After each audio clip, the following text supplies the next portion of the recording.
శ్రీ లక్ష్మీ నరసింహస్వామి జ్యోతిషాలయం. విద్య, ఉద్యోగం, వివాహం, సంతానం, ప్రేమ విఫలం, భార్యాభర్తల మధ్య కలహాలు రావడం, మీ ప్రతి సమస్యకు 100% పరిష్కారం చేయబడును. శ్రీ రామ్ గురూజీ.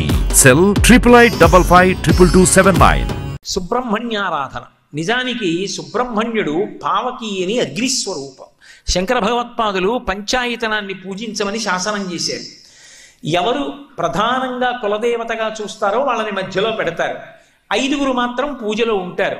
పరమశివుడు, అంబిక, శ్రీ మహావిష్ణువు, సూర్యభగవానుడు, గణపతి. నేను గాణాపత్యానికి చెందినవాడిని అనుకోండి, గణపతిని ప్రధానమైతే గణపతిని మధ్యలో పెడతాను, మిగిలిన నలుగురు చుట్టూ ఉంటారు. నేను శివుణ్ణి ప్రధానం అనుకోండి, శివుణ్ణి మధ్యలో పెట్టి మిగిలిన నలుగురు చుట్టూ ఉంటారు. నేను విష్ణు ప్రధానంగా పూజ చేస్తే విష్ణువు మధ్యలో ఉంటారు, చుట్టూ నలుగురు ఉంటారు. ఈ నలుగురి అనుమతి లేకుండా నేను విష్ణువు దగ్గరికి వెళ్ళలేను. శివుడికి ముందు పువ్వు, గణపతికి ముందు పువ్వు, సూర్యుడికి ముందు పువ్వు, అంబికకి ముందు పువ్వు వేస్తే తప్ప విష్ణువుని పూజ చేయలేను. అంటే అభేదమైనటువంటి భావన ఏర్పడుతుందని పంచాయతన పూజ పెట్టారు. కానీ వారు షణ్మత స్థాపనాచార్యులు. ఈ 5టితో పాటు సుబ్రహ్మణ్యుడు కూడా మోక్షప్రదాత అని నిర్ణయించారు. మరి సుబ్రహ్మణ్యుడేడి పూజలో అంటే సుబ్రహ్మణ్యుడికి ఇక వేరే పూజలో మూర్తిని ఇవ్వలేదు ఆయన. ఎందుకు ఇవ్వలేదంటే మొదట వెలిగించినటువంటి దీపంలోని జ్యోతి సుబ్రహ్మణ్య స్వరూపమే, చివర ఇచ్చిన నీరాజనంలో జ్యోతి సుబ్రహ్మణ్య స్వరూపమే అన్నారు. జ్యోతిస్వరూపం సుబ్రహ్మణ్య స్వరూపం. స్కంద షష్ఠి రూపంలో పూజలు విశేషంగా అందుకునేటటువంటి మాసం. సుబ్రహ్మణ్యేశ్వర స్వామి వారి అవతారం గురించి పూర్వకాలంలో ఒక అలవాటు ఉండేది. గర్భిణీ స్త్రీలు, అందులో అడ్వాన్స్డ్ స్టేజ్ ఆఫ్ ప్రెగ్నెన్సీ అంటాను చూసారా, ఒక 5 నెలలు దాటిపోయినటువంటి స్త్రీలు ప్రత్యేకం చెప్పించుకు వినేవారు ఈ 36-37 సర్గాల్ని. ఎందుకని అంటే అది విన్నట్టయితే దీర్ఘాయుష్మంతుడు, వీర్యవంతుడు, తేజోవంతుడైనటువంటి కుమారుడు జన్మిస్తాడని ఫలస్థుతి. దీర్ఘాయుష్మంతుడు లభిస్తాడు, పుత్రపౌత్రాభివృద్ధి కలుగుతుంది, స్కందలోకాన్ని పొందుతారు అని చెప్పారు. అందుకని ప్రత్యేకం చెప్పించుకునేవారు 36-37 సర్గలకి వివరణ. అయితే అసలు సుబ్రహ్మణ్యేశ్వర స్వామి వారి అవతారం రావడానికి కావలసినటువంటి కారణాల్ని వాల్మీకి రామాయణంలో విశేషంగా వర్ణించలేదు. వర్ణించినది శివమహాపురాణంలో వర్ణించారు. అందుకని శివమహాపురాణంలోంచి క్లుప్తంగా మీకు ఆ కారణాన్ని వివరిస్తాను. పూర్వకాలంలో కశ్యప ప్రజాపతి దక్ష ప్రజాపతికి ఉన్నటువంటి 27 కుమార్తెలలో కొంతమంది కుమార్తెల్ని కశ్యప ప్రజాపతి వివాహం చేసుకున్నారు. ఆ చేసుకున్న వారిలో ఒకరి పేరు దితి. దితి అంటే ద్వైతాన్ని చూస్తుంది. రెండున్నాయని చూస్తూ ఉండడం అజ్ఞానం. ఆ ద్వైతాన్ని చూడడం దితి. ఆ దితి కశ్యప ప్రజాపతికి ఒక భార్య. దితి ద్వైతాన్ని చూస్తుంది కాబట్టి దితికి పుట్టే పిల్లలందరూ దైత్యులు, రాక్షసులు ఉంటారు. అదితి ఎప్పుడు ద్వైతం చూడదు, ఒక్కటి చూస్తూ ఉంటుంది. అందుకని అదితి సంతానం దేవతలు ఉంటారు. దితికి హిరణ్యాక్ష, హిరణ్యకశిపులు జన్మించారు. నృసింహావతారంలో శ్రీ మహావిష్ణువు వాళ్ళని పరిమార్చారు. పరిమారిస్తే ఆవిడికి బాధ కలిగింది. భర్త అయినటువంటి కశ్యప ప్రజాపతిని వేడుకుంది. నాకు ఇంద్రుడితో సమానమైన బలం కలిగిన కుమారుడు, ఇంద్రుణ్ణి సంహరించగలిగిన కుమారులు కావాలి, ఏం చేయమంటారని అడిగింది. ఆయన ఒక పెద్ద వ్రతం చెప్పాడు. ఈ వ్రతం చేయి, నీకు పిల్లలు పుడతారన్నాడు. ఆవిడ వ్రతం చేసింది. సరే, రామాయణం బాలకాండలోనూ చెప్తారు, ఇతర పురాణాల్లోనూ చెప్తారు. పాపం ఆవిడ అంతవ్రతం చేసి చిన్న లోపం వచ్చింది. ఒకరోజు మధ్యాహ్నం అలిసిపోయి గడప మీద తల పట్టుకుని జుత్తు చివరి ముడి వేసుకోకుండా పడుకుంది. ఇంద్రుడు శుశ్రూష చేస్తున్నాడు. లోపల పెరుగుతున్నటువంటి కుమారులు తనని సంహరిస్తారేమో అనేటటువంటి భయం చేత లోపలికి ప్రవేశించాడు. అపచారం జరిగింది కనుక తల్లి గర్భంలోకి వెళ్ళి, అదితి కుమారుడు కనుక దితి తనకి తల్లి, లోపలికి ప్రవేశించి మారుదో మారుదస్యేతి గర్భం శక్రోప్యభాషత అని ఏడవకంటూ లోపల ఉన్న పిండాన్ని నరికేశాడు. నరికేస్తే వాళ్ళు ఏడుస్తున్నారు. తల్లికి తెలివి వచ్చింది. ఎంత పని చేశావయ్యా, పిండాన్ని నరికేశావా, పోన్లే వీళ్ళకి స్వర్గలోకంలో నీతో సమానమైన పదవులు ఇమ్మన్నారు. అంటే వాళ్ళు ఇంద్రుడి చేత నరకబడి ఏడవస్తున్నప్పుడు మారుదహ ఎడవకండి అనిపించుకున్నారు కాబట్టి వాళ్ళు మరుత్తులయ్యారు. వాళ్ళు స్వర్గలోకానికి వెళ్ళారు. అక్కడ ఇంద్రుడితో సమాన స్థాయిని అనుభవించారు. అరేరే, నాకు ఇంద్రుడితో సమానమైన పిల్లలు ఇప్పుడు పుట్టలేదని ఆవిడ క్లేశం కలిగింది. మళ్ళీ కశ్యప ప్రజాపతిని అడిగింది. మళ్ళీ కశ్యప ప్రజాపతితో వ్రతం చెప్పారు. మళ్ళీ వ్రతం చేసింది. ఈసారి బ్రహ్మాండమైన కుమారుడు ఒకడు జన్మించాడు. వాడి పేరు వజ్రాంగుడు. ఆయన శరీరం వజ్రం లాంటి శరీరం.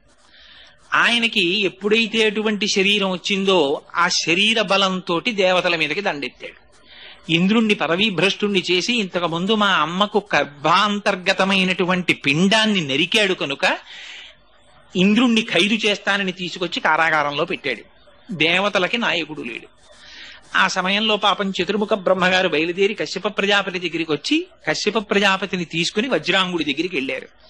ఆయన ఇంద్రుణ్ణి ఖైదు చేసేమిట్రా, తప్పు విడిచిపెట్టమన్నారు. వీడు పరమపాపాత్ముడు, మా తల్లి యొక్క గర్భాంతర్గతమైనటువంటి పిండాన్ని నరికేశాడు, అయినా మీరు పెద్దలు వచ్చి అడిగారు కనుక విడిచిపెట్టేస్తున్నాను, నాకేం స్వర్గలోకాన్ని భోగించాలని కోరిక లేదని విడిచిపెట్టి ఆయన ఒక విచిత్రమైన కోరిక కోరాడు ఆ వజ్రాంగుడు. జరిగిపోయింది, నాకు అపారమైనటువంటి సత్వగుణము కలిగేటట్టుగా అనుగ్రహించవలసింది అన్నాడు. బ్రహ్మగారు ఉపదేశం చేశారు, సత్వగుణం ఆవిర్భవించింది, పరమభక్తుడైపోయాడు. అయితే బ్రహ్మగారు అంతర్ధానం చెందే ముందు వరాంగి అనేటటువంటి ఒక స్త్రీని సృష్టించి ఈయనకి ఇచ్చారు. ఈయన వరాంగిని తీసుకుని ఇంటికి వెళ్ళాడు. కొంతకాలం అయిపోయిన తర్వాత వరాంగి ఒక విచిత్రమైన కోరిక కోరింది. ఇంతకాలం నుంచి మీతో ఉన్నాను, నాకు ఒక కుమారుణ్ణి ప్రసాదించండి అంది. తప్పకుండా ప్రసాదిస్తాను అన్నాడు. ఎటువంటి కుమారుడై ఉండాలి? వాడి చేష్టితముల చేత విష్ణువుకు బాధ కలగాలని ఆవిడ కోరికది. ఆయన భర్త సత్వగుణాన్ని పొందాడు, భార్య తమోగుణాన్ని పొందింది. అరే రే, ఎంత మాట అడిగిందిరా, నేను ఇవాళ సత్వగుణంలో ఉన్నాను, ఇలాంటి కుమారుడు కావాలని అడిగిందని వెళ్ళి మళ్ళీ బ్రహ్మగారి గురించి తపస్సు చేశాడు. మళ్ళీ బ్రహ్మగారు ప్రత్యక్షమయ్యారు. ఏం కావాలన్నాడు. ఇదిగో ఎవ్వరి చేత ఓడింపబడినటువంటి కుమారుడు ఒకడు కావాలని అడిగాడు. తథాస్తు, జన్మిస్తాడన్నాడు. ఆయన వచ్చాడు, వీర్యాన్ని భార్య యందు నిక్షేపించాడు. అటువంటి కుమారుడే సంభవించాడు. ఆ కుమారుడు సంభవిస్తుండగానే దిక్కులన్నట అగ్నిహోత్రం పుట్టిందిట. భూమి నుంచి ధూళి పైకి రేగింది. సముద్రములు నదులు కల్లోలాన్ని పొందాయి. నక్కలు పెద్ద పెద్ద ఊళలు వేసే ఊళ్ళల్లోకి వచ్చి కాకులు గ్రద్దలు నిష్కారణంగా అరుపులు మొదలెట్టాయి. గోవుల కన్నుల వెంట నీరు కారిందిట. వాటి పొదుగుల మీద రక్తం చిమ్మిందిట. కనపడకూడనటువంటి దుశ్శకునములన్నీ కనపడ్డాయి. ఆ సమయంలో కశ్యప ప్రజాపతి వచ్చి ఆ పిల్లవాడికి తారకుడు అని నామకరణం చేశాడు. ఈ తారకాసురుడు బ్రహ్మగారి గురించి తపస్సు చేశాడు. బ్రహ్మగారు ప్రత్యక్షమయ్యారు. చిత్రం ఏమిటంటే, మీకు దేవతలు తపస్సు చేస్తారు, ఋషులు తపస్సు చేస్తారు, రాక్షసులు తపస్సు చేస్తారు. తేడా ఎక్కడుంటుందంటే, రాక్షసులు చేసేటటువంటి తపస్సు దేహాన్ని సూషింప చేసేస్తారు. వాడు చేసిన తపస్సు మీరు శివమహాపురాణంలో చదివితే ఆశ్చర్యం వేస్తుంది. వాడు ఎటువంటి తపస్సు చేశాడో తెలుసా అండి? వాడు 1000 సంవత్సరములు పొగలోకి ముఖం పెట్టి తపస్సు చేశాడు, పొగ పీలుస్తూ. 2 నిమిషాలు మనం పొగలో మొహం పెట్టలేం. వాడు 1000 సంవత్సరాలు పొగలో మొహం పెట్టి తపస్సు చేశాడు. 1000 సంవత్సరాలు బొటనవేలు మీద నిలబడి తపస్సు చేశాడు. 1000 సంవత్సరాలు చెట్టుకొమ్మ మీద నిలబడి తపస్సు చేశాడు. 1000 సంవత్సరాలు అగ్నిహోత్రంలో నిలబడి తపస్సు చేశాడు. 1000 సంవత్సరాలు నీళ్లలో నిలబడి తపస్సు చేశాడు. 1000 సంవత్సరాలు కన్నార్పకుండా సూర్యుని చూస్తూ తపస్సు చేశాడు. ఎంత క్లేశ పెట్టాడో చూడండి శరీరాన్ని. తప్పించిపోయాడు. బ్రహ్మగారి గురించి ప్రత్యక్షమయ్యారు చతుర్ముఖ బ్రహ్మగారు. ఏమి నీ కోరిక అన్నారు. మరి ఎంత చిత్రమైన కోరికలు కోరుతారో చూడండి. ఇంత తపస్సు చేసి రాక్షసులు వాడు అన్నాడు, బ్రహ్మగారు మీరు సృష్టి చేశారు కదా, మీ సృష్టిలో ఉన్నటువంటి వాడు ఎవ్వడూ నన్ను ఓడించకూడదు. 2, నేను నిర్జింపబడాలంటే పరమశివుని యొక్క వీర్యమునకు జన్మించినటువంటి వాడి చేత నేను సంహరింపబడాలి, నాకు ఈ వరం ఇమ్మన్నాడు. తథాస్తన్నాడు. ఆయన వెళ్ళిపోయారు. ఇక్కడ వచ్చింది పెద్ద చిక్కంతా. పరమశివుడికి వీర్యస్ఖలనం ఏమిటి అసలు? ఆయన మహానుభావుడు. ఆయనకి కామారి అని పేరు. మరి ఎంత గొప్ప తంటా తెచ్చిపెట్టాడో చూడండి. నిజంగా రాక్షసుడు వాడి లక్షణం ఏమిటంటే, ఎవ్వరూ చెయ్యనివి పరమశివుడు 2 చేస్తాడు. ఆయన యమధర్మరాజుని తంతాడు ఎడంకాలితోటి. అందుకని శివానంద లహరిలో శంకరులు అంటారు, వక్షస్థాడనమంతకస్య కఠినాపస్మార సంవర్ధనం బుభృత్ పర్యటనం నమత్సురశిర కోటీర సంఘర్షణం కర్మేదం మృదులస్య తావక పదద్వంద్వస్య గౌరీపతి మచ్చేతో మణిపాదుకా విహరణం శంభో సదాంగీకురు అంటారు. ఎడంకాలతో తన్ని అవతల బారేశాడు యమధర్మరాజుని. చంద్రశేఖర చంద్రశేఖర చంద్రశేఖర పాహిమాం చంద్రశేఖర చంద్రశేఖర చంద్రశేఖర రక్షమాం అంటే మార్కండేయుడు. కామారి అయి ఆ మన్మధుడు వచ్చి బాణం వేస్తే 3వ కన్ను తెరిచి కాల్చి అవతల పారేశాడు. మనం పుట్టామంటే కారణం మన్మథ బాణాలు తల్లిదండ్రుల మీద పడ్డాయి. చనిపోయామంటే కారణం యమధర్మరాజు గారు పాశం వేసి తీసేశాడు. అందుకని పరమశివుడి పాదాలు పట్టుకుంటే ఏమవుతుంది? యముడి పాశం పడదు, మన్మథ బాణం తల్లిదండ్రుల మీద పడదు. అంటే ఏమవుతుంది? వాడు పునరావృత్తి రహిత శాశ్వత శివ సాయుధ్యమును పొందుతాడు. అందుకని ఆయన మూడవ కంటి మంటకి కాముణ్ణి కాల్చేసిన వాడికి కామమేమిటి, ఆయనకి వీర్యస్ఖలనమేమిటి? అందుకని అది అవదు కాబట్టి వీడు చచ్చిపోవడానికి కావలసినటువంటి వాడు పుట్టడు, అది వాడి నమ్మకం. అందుకని పరమశివుడికి వీర్యము స్ఖలనమైతే ఆ వీర్యములోంచి ఉద్భవించిన వాడి చేత నా మరణమునకు హేతు అవుతుంది అన్నాడు బ్రహ్మగారు. ఇప్పుడు దేవతలకు ఉన్న గొప్ప లక్షణం ఏంటంటే తపస్సు చేసిన తర్వాత అక్కడ తర్కం చేయరు. తదాస్తన్నాడు, వెళ్ళిపోయాడు. ఇహతంటా ప్రారంభం. వాడు ఇంటికి వెళ్ళాడు, వచ్చేసింది వరం. వెంటనే వాళ్ళకి జ్ఞాపకం వచ్చేది ఎవరంటే పాపం ఇంద్రుడు గుర్తొస్తాడు. వీళ్ళు గబగబా వెళ్ళిపోయాడు. వెళ్ళిపోయి ఇంద్రుడిని పదవీ భ్రష్టుణ్ణి చేసేశాడు. చేసేయగానే ఇంకక్కడి నుంచి దేవతలందరూ ప్రతి పురాణంలో మనం చదివేటటువంటి విశేషమే, అనేక కష్టాలు పడ్డారు. ఆ కష్టాలు పడి దేవతలందరూ కలిసి బ్రహ్మగారి సభకి వెళ్ళారు. అయ్యా ఎలాగయ్యా స్వామి, మాకు ఎలా? వీళ్ళేమనుకున్నారంటే దేవతలు పార్వతీదేవినిచ్చి వివాహం చేస్తే పార్వతీ పరమేశ్వరులు ఇద్దరు క్రీడిస్తే ఆ పార్వతీ పరమేశ్వరులు ఇద్దరికి కుమారుడు జన్మిస్తాడని వీళ్ళు అనుకున్నారు అని పాపం వీళ్ళు ఎదురు చూస్తున్నారు. ఎదురు చూస్తుండగా అప్పటికి 100 దివ్య సంవత్సరములు గడిచిపోయాయి. వాళ్ళిద్దరూ ఏకాంతంలోకి వెళ్ళి ఆయన తిరిగి రాడు, ఆవిడికి గర్భం రాదు. ఎక్కడ వచ్చిన గొడవ రాని దేవతలందరూ బయలుదేరారు. బయలుదేరి ఇక్కడ ఈ విషయాన్ని ఇప్పుడు శివమహాపురాణంలోంచి వాల్మీకి రామాయణాంతర్గత బాలకాండలో కొందాం. ఇక్కడ వాల్మీకి మహర్షి చెప్తారు. ఇంకిక్కడి నుంచి రాముణ్ణి ఉద్దేశించి చెప్తుంటారు ఈ కథ. అందుకని పురారామ కృతోత్యాహో నీలకంఠో మహాతపాహ దృష్ట్వాచ స్పృహయాదేవి మైథునాయోపచక్రమే అన్నారు. 100 దివ్య సంవత్సరముల పాటు పరమశివుడు పార్వతీదేవితో క్రీడిస్తూ ఏకాంతమునందుండిపోతే దేవతలందరూ సమావేశం పెట్టుకున్నారట. వెర్రి ఆలోచనలు పుడుతుంటాయి ఒక్కొక్కసారి ఎంతటి వాళ్ళకి. వీళ్ళకి అక్కర్లేని సబ్జెక్టు. వీళ్ళకి ఏం ఆలోచన చేశారంటే దేవతలందరూ రే పరమశివుడు అంటేనే దుర్నిరీక్షుడు కదా, ఆయనను అసలు దర్శనం చేయడమే చాలా కష్టం కదా భగవానుడిని. అసలు శాస్త్రం అలాగే మాట్లాడింది. ఎందుచేత అంటే పార్వతీదేవి దర్శనం చెయ్యాలంటేనే అమ్మవారి దర్శనం అంటే అమ్మవారి పాదమునకున్నటువంటి బొటనవేలి కాలి గోటు అని వీళ్ళందరూ బయలుదేరి కైలాస పర్వతం దగ్గరికి వెళ్లి పెద్ద ప్రార్థన మొదలెట్టారు. దేవదేవ మహాదేవ సర్వలోక హితేరత నలోకాధారయిష్యంతి తవ తేజ సురోత్తమ అని. అయ్యో స్వామి పరమేశ్వర, నువ్వు సర్వలోకములను కాపాడవలసినటువంటి వాడివి. నీకు రేతోస్ఖలనమైతే దాన్ని పార్వతీదేవి సహించలేదు.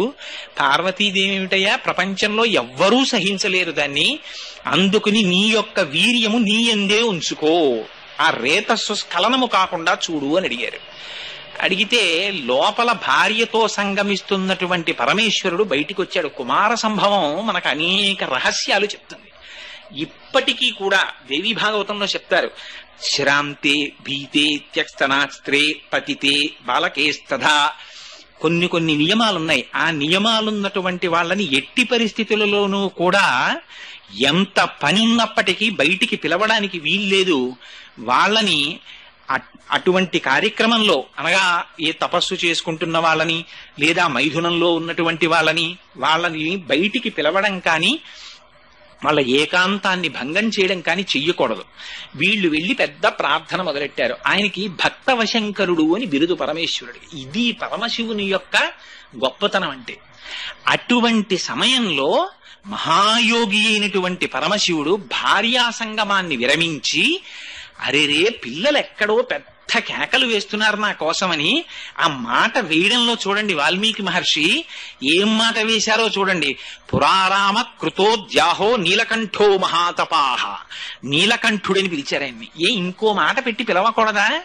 నీలకంఠుడని పిలవడం ఎందుకు అంటే హాలాహల భక్షణం చేయవలసి వచ్చినప్పుడు ఆయన మాట చెప్పాడు. పరహితము చేయునెవ్వడు పరమహితుండగును భూత పంచకమునకున్ పరహితమి పరమధర్మము పరహితునకు నిదురు లేదు పర్వేందుముఖి. ఈ భూత పంచకానికి ఎవరు ఉపకారం చేస్తారో వాళ్ళు అంతటి చేత ఉపకారం చేయబడతారు. అందుచేత నేను ఈ హలాహలాన్ని బుచ్చేసుకుంటానన్నాడు పరమశివుడు. ఆయన అంతటి మహాత్యాగి. ఆయనకి బిరుదు కూడా భక్తవ శంకరుడు. భక్తులు ఆర్తితో శివ అని పిలిస్తే చాలు గబగబా పరిగెత్తుకొచ్చేస్తాడు ఆయన. అందుకే భాగవతంలో పోతన గారు అంటారు, చని కైలాసముజొచ్చి శంకరుడి వాసద్వారముంజేరు ఈశుని దవ్వారికు లడ్డుపడ్డ తలమంచుంజొచ్చి కుయ్యో ముర్రో విను మాలింపుము చిత్తగింపుదయన్ వీక్షింపుమన్ సంభుజానన ముఖ్యుల్ కని రాట్టరక్షణ కళా సంరంభునిన్ శంభునిన్ అన్నారు. ఆర్తరక్షణ కళా సంరంభుడు ఆయన. ఆర్తితో వెళ్లి శంకరా అని పిలిస్తే చాలా, అయ్యో నీ పని చెయ్యడమా చెయ్యకపోవడమా ఆయనకు ఉండదు. గబగబా పరిగెత్తుకొచ్చేస్తాడు. ఊళ్ళో వాళ్ళెవరూ తాగనన్న విషయాన్ని తన చుట్టూ సురసంఘములు జయ జయద్ధానంబులన్ బొబ్బిడన్ ఘనగంభీర రవంబుతో శివుడు లోకద్రోహి హుంపోకు రమ్మని కెంగేల తెమల్చి కూర్చి కడిగా నంకించి జంబూపలంబున సర్వంకషమున్ మహావిషమునాహారించి హేలాగతి. ఒక్కసారి ఆ విషాన్ని చేత్తో పట్టుకుని ఇలా నేరేడు పండులా నలిపేసి నోట్లో పెట్టేసుకున్నాడు. అంతటి మహాపురుషుడు కనుక తీరా నోట్లో పెట్టుకున్నాక గుర్తొచ్చిందిట, ఉదరము లోకంబులకును సదనంబకు పెరిగి శివుడు చతుర విషాగ్ని కుదురుకునే కంఠబిలమున పదిలంబుగా నిలిపేసు మధురసు ఫలరసం క్రియన్. అరే రే మింగేస్తే అధోలోకాలు పోతాయి కడుపులో ఉన్నవి అని మింగడం మానేసి కక్కడం మానేసి కంఠంలో పెట్టేసుకున్నట్ట నీలకంఠుడయ్యట్టయిన. అందుకని ఆ నీలకంఠ అనేటప్పటికీ మన కోసం పరిగెత్తుకొచ్చే స్వామి గుర్తొస్తాడు. అందుకని మహాత్యాగి, భార్యతో మైథనములో ఉన్నానన్న విషయమును కూడా మరచి బయట భక్తులు ఆర్తితో పిలిచి నీ వీర్యము నీ యందు ఉంచుకో అంటుంటే పరిగెత్తుకొచ్చాడు. వచ్చి మీకెందుకురా ఈ విషయం అని అడగాలి ఇంకోడైతే. ఆయన అన్నాడు, అరే రే నాయనా మీ అందరు వచ్చారా, నాకు ఈ విషయం చెప్పడానికి, ఇది పెద్దలకి చెప్పవలసిన విషయమే, దేవతలు చూడండి. అయినా భగవానుని యొక్క ఔదార్యం చూడండి పరమశివుడు. అందుకని వాళ్ళని జగత పితరౌ వందే పార్వతీ పరమేశ్వరౌ అని కీర్తించారు మహానుభావుడు.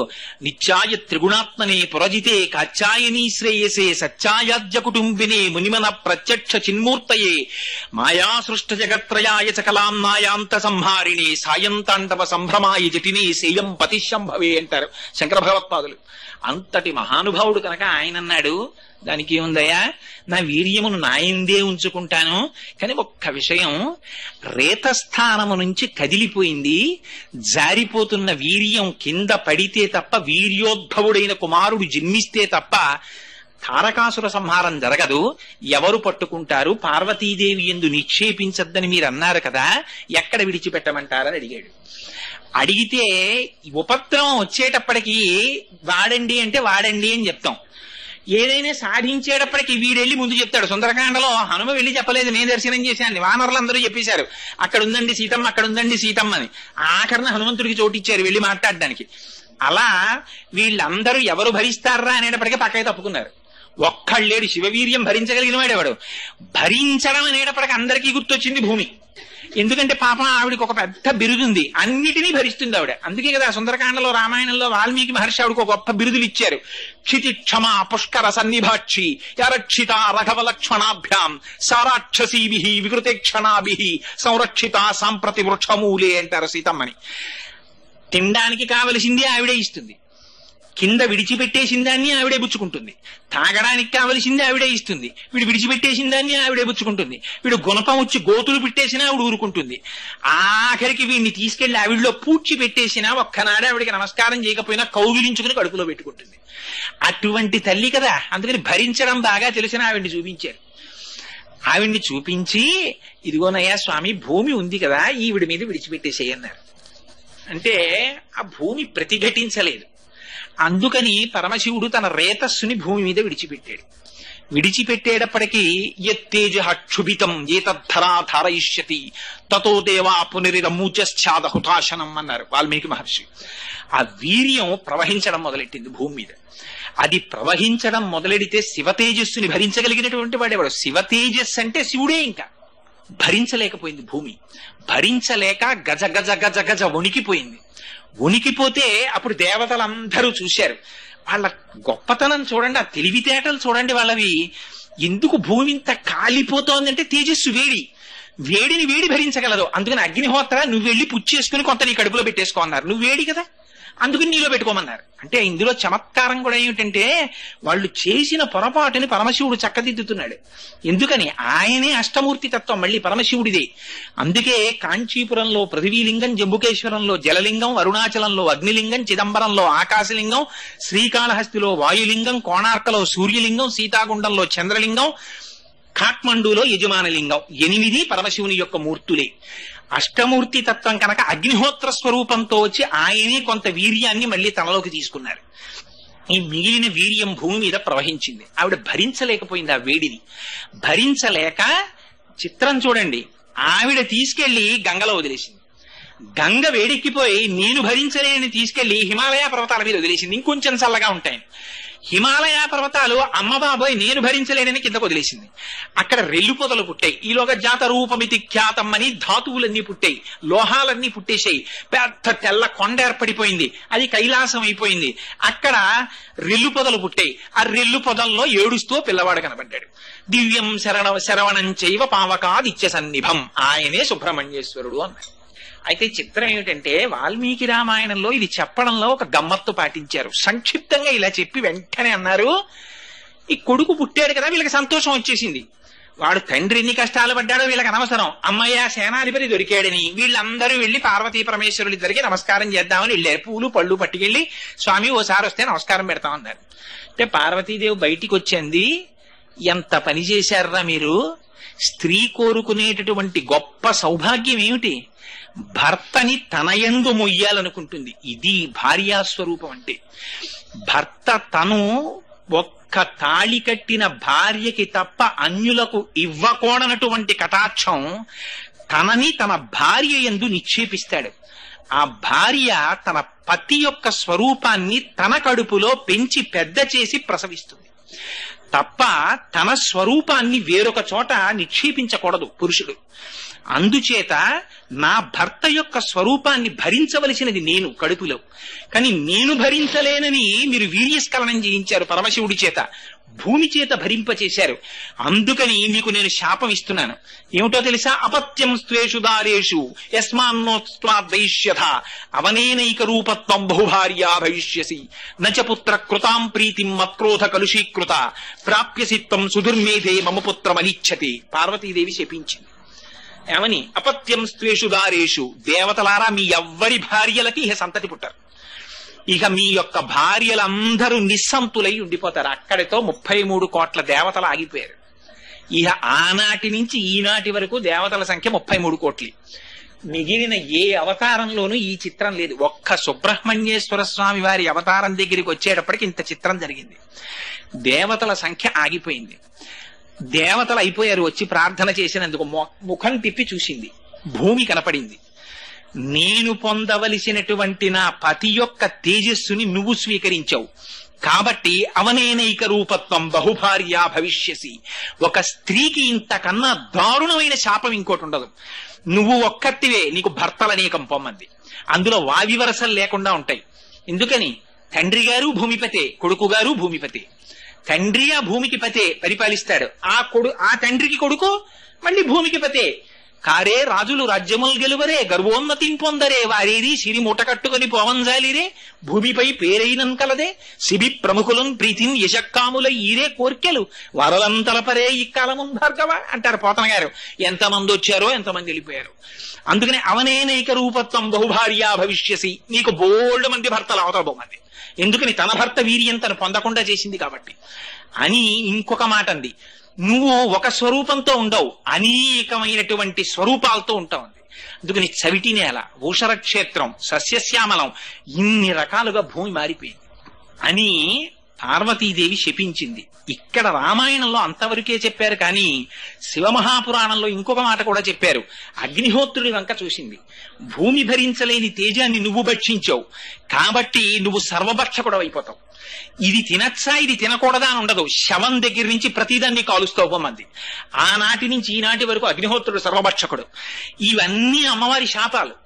కుమార సంభవ సమయంలో పార్వతీదేవి ఆగ్రహం చెంది ఇచ్చినటువంటి శాపాలు. ఆనాటి నుంచి ఈనాటి వరకు కుమార సంభవం ఒక నీతి నేర్పుతుంది మనకు. అత్యంత ప్రమాదకరం ఏమిటంటే భార్యాభర్తృ సమాగమ సమయమునందు వెళ్లి వారిని ఎట్టి పరిస్థితులలోనూ కూడా వారి ఏకాంతమును భంగపరచరాదు. అది పరమ పవిత్రమైనటువంటి కృత్యం. పూర్వం సృష్టి కార్యం అదొక యజ్ఞం కింద చూసేవారు పెద్దలు. సరే, దాని గురించి నేను పెద్ద చర్చ చేయదలుచుకోలేదనుకోండి. అందుచేత అమ్మవారు శపించింది. సరే, ఈ శాపములు అయిపోయిన తరువాత వీళ్ళందరూ దీనమైన ముఖాలు వేసుకున్నారు, వెళ్ళిపోయారు. పరమశివుడికి కారణమేమిటి? ఆయనకి లోక రక్షణ హేతువు కొరకు వీర్యాన్ని స్రవించాడు. కానీ అది వాళ్ళు భూమిని చూపించారు. భూమిని చూపించడంలో అరెరే రేతస్సు ఫలితాన్ని ఇవ్వలేకపోతోందని అగ్నిస్వరూపంతో కొంత తేజస్సుని దాచాడు ఆయన. వెళ్ళిపోయారు. పార్వతీ పరమేశ్వరులు ఉత్తర దిక్కుకెళ్లి తపస్సు చేసుకుంటున్నారు. తారకాసురుడి ఆగడాలు మిన్నంటిపోయాయి. వీళ్ళందరూ బ్రహ్మగారి దగ్గరికి వెళ్ళారు. వెళ్ళి, అయ్యయ్యో మహానుభావ, మేం బుద్ధి లేక పరమశివుని యొక్క రేతస్సు భూమి మీద పడేటట్టు చేశాం. ఈనాడు దేవతలకి నాయకుడు లేడు, మమ్మల్ని ఏం చెయ్యమంటావని అడిగారు. బ్రహ్మగారు, నేను అప్పుడప్పుడు చెప్తుంటానే, ఆయన కన్సల్టెంట్ ఫిజిషియన్ లాంటి వాడు. ఆయన చతుర్ముఖ బ్రహ్మగారి దగ్గరికి వెడితే ఆయన ఒక అద్భుతమైన సలహా ఇస్తాడు. ముందు డయాగ్నోసిస్, ఇది చెయ్యి ఏమిటో ఇక్కడ నొప్పెడుతోందండి అంటే ఊళ్ళో ఫలానా న్యూరాలజిస్ట్ దగ్గరికి వెళ్ళండి అని రిఫరెన్స్ రాసిస్తాడు. ముందు డయాగ్నోసిస్ ఆయన చేస్తాడు, పర్ఫెక్ట్ డయాగ్నోసిస్. అందుకని చతుర్ముఖ బ్రహ్మగారు అన్నారు, అబ్బాయి, ఇప్పుడు శివవీర్యాన్ని ధరిస్తే కదా అసలు పిల్లవాడు పుట్టడం. ఆవిడ శపించేసింది పార్వతీదేవి, అపత్యం స్త్వేషు దారేషు, దేవతల భార్యలు ఎవ్వరికీ పిల్లలు పుట్టరు. కాబట్టి ఇప్పుడు భరించేవాళ్ళు ఎవరు? పైగా మీకెవరికైనా ధైర్యం ఉందా? పోనీ ఇప్పుడు మళ్ళీ శివవీర్యాన్ని భరించేటటువంటి ఉద్దేశం ఏ స్త్రీకైనా ఉందా?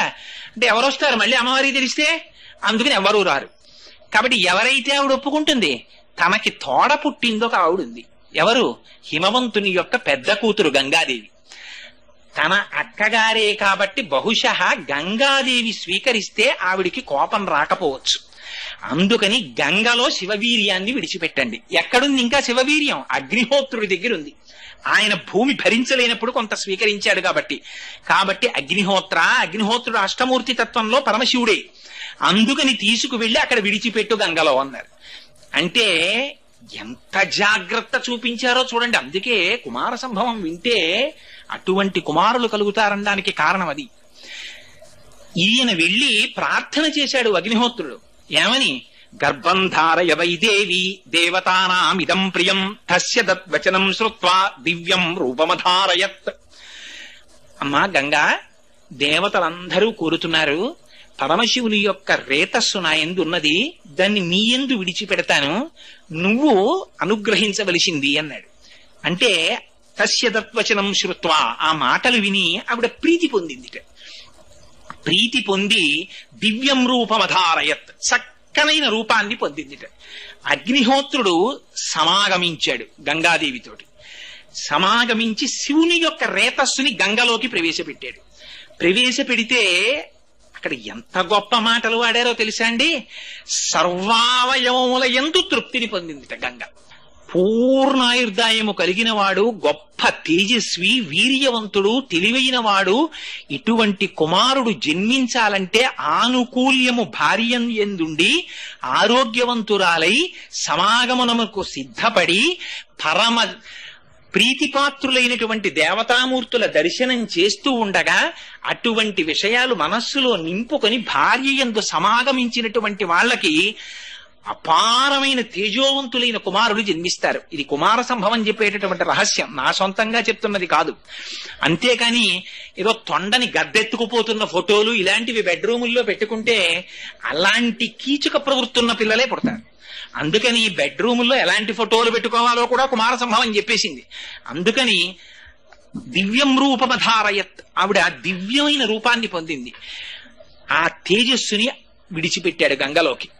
ఆ గంగలోకి విడిచిపెడితే గంగ భరించింది కానీ ఆ గంగ తీసుకుని వెళ్లేటప్పుడు అపారమైన ఉడుకుదనం ప్రసరించింది. శివ తేజస్సుని భరించలేకపోయింది. భరించలేక ఆ తేజస్సు కొంతవరకు వచ్చిన తరువాత ఇహ భరించలేక దాన్ని తీసుకుని వెళ్లి హిమాలయ పర్వత శిఖరముల దగ్గర విడిచిపెట్టేసింది. ఆ హిమాలయ పర్వత శిఖరముల దగ్గర విడిచిపెట్టినప్పుడు ఒక ఆశ్చర్యకరమైనటువంటి సంఘటన జరిగింది. ఏమిటా ఆశ్చర్యకరమైన సంఘటన అంటే, అందులో ఉండేటటువంటి శోణితము చేత బంగారము వెండి పుట్టేట. సర్వం పర్వత సన్నద్ధం సవర్ణమవద్వనం జాత రూపమితి ఖ్యాతం తదా ప్రభృతి రాఘవ అన్నారు వాల్మీకి మహర్షి. ఇవాళ మనం వాడుకుంటున్న లోహాలన్నీ ఎక్కడి నుంచి వచ్చాయో తెలుసా అండి? పరమశివ వీర్యంలోంచి వచ్చాయి. అందులో ఉన్నటువంటి శోణితము బంగారము వెండిగా మారిపోయింది. అందులో ఉన్న క్షారము రాగి ఇనుముగా మారిపోయింది. అందులో ఉన్న మలము సీసము తగరముగా మారిపోయింది. అందుకే మళ్ళీ ఇవన్నీ తిరిగిపోతే ఆయుర్వేదంలో అందుకే పాదరసాన్ని శివవీర్యం కింద చెప్తారు. ఇవి మళ్ళీ ఇవన్నీ వెళ్ళి ఈ సీసము తగరములో కరిగిపోతుంది, తగరము రాగిలో కరిగిపోతుంది, రాగి వెండిలో కరిగిపోతుంది, వెండి బంగారంలో కరిగిపోతుంది, బంగారాన్ని పాదరసం తినేస్తుంది. ఇన్ని ధాతువులు ఇవన్నీ ఏర్పడడానికి కావలసినటువంటి శక్తి ఆ శివవీర్యంలోంచి ప్రవహించింది. బ్రహ్మాండమైనటువంటి వెండి కొండ ఏర్పడిపోయింది. అక్కడ దివ్యం శరవణం చైవ, అక్కడ తదగ్నినా పునర్వ్యాప్తం సంజాత శ్వేత పర్వతం, దివ్యం శరవణం చైవ పావకాదిత్య సన్నిభం అన్నారు. రెల్లు పొదలు పుట్టాయి. ఆ రెల్లు పొదల్లోంచి ఒక పిల్లవాడు జన్మించాడు. ఆ పిల్లవాడే శరవణ భవుడని పిలిచారు. అవి నిజానికి బీజాక్షరాలు. ఆయనది షడక్షరి మహామంత్రం సుబ్రహ్మణ్యేశ్వర స్వామి వారిది. అవే శరవణ భవ. ఆయనకి శరవణ భవ అన్నది బీజాక్షర సంయుక్తమైన నామం. సుబ్రహ్మణ్యేశ్వర ఎందుకు వచ్చింది అంటే సు అంటే శుద్ధమైన బ్రహ్మణ్య స్వరూపమైనది. ఆయన అగ్నిహోత్రం తీసుకొచ్చినటువంటి వీర్యము నుంచి జన్మించిన వాడు కాబట్టి ఆయనకి పావకుడు అని పేరొచ్చింది. ఇలా జన్మించినటువంటి పిల్లవాడికి పాలిచ్చేవాళ్ళు కావాలి కదా శిశువుకి. ఎవరిస్తారు పాలు? అందుకని వీళ్ళు గబగబా చూశారు దేవతలందరూ. ఎవరిని పిలవాలనుకున్నారు? కృత్తికలు కనపడ్డాయి. కృత్తికలంటే ఆ 6 కృత్తికలు నక్షత్రములు ఆకాశ మార్గంలో ఉంటాయి. వాటి వలన ఆధ్యాత్మిక శక్తి వస్తుంది. ఆ కృత్తికల్ని పిలిచి పాలిమ్మన్నారు. వాళ్ళన్నారు తా క్షీరం జాతమాత్రస్య కృత్వా సమయముత్తమం దధు పుత్రో యమస్మాకం సర్వాసామితి నిశ్చిత. అలాగేనయ్యా మేము పాలిస్తాం, కానీ ఎక్కడో పుట్టిన పిల్లవాడికి మేమెందుకు ఇస్తాం పాలు? పుట్టినవాడు సామాన్యుడా, శివకుమారుడు. అటువంటి పిల్లవాడికి తల్లన్న పేరు మాకు రావాలి మేము పాలిస్తే. అందుకని మా పిల్లవాడన ఆయనకి పేరు పెడితే మేము ఆయనకి పాలిస్తాం అన్నారు.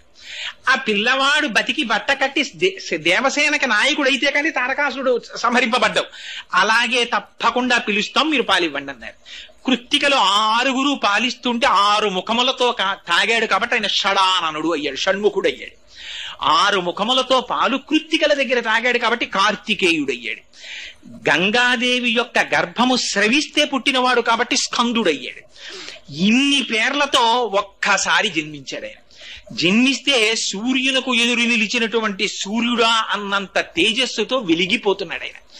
ఆ వెలిగిపోతున్నటువంటి సమయంలో ఈ దేవతలందరూ పరమ ప్రీతిని చెందారు.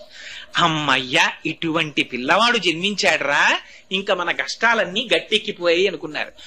అక్కడే చెప్తారు సువర్ణం పురుష వ్యాఘ్ర హుతాశన సమప్రభం తృణవృక్ష శిలాగుల్మం సర్వం భవతి కాంచనం.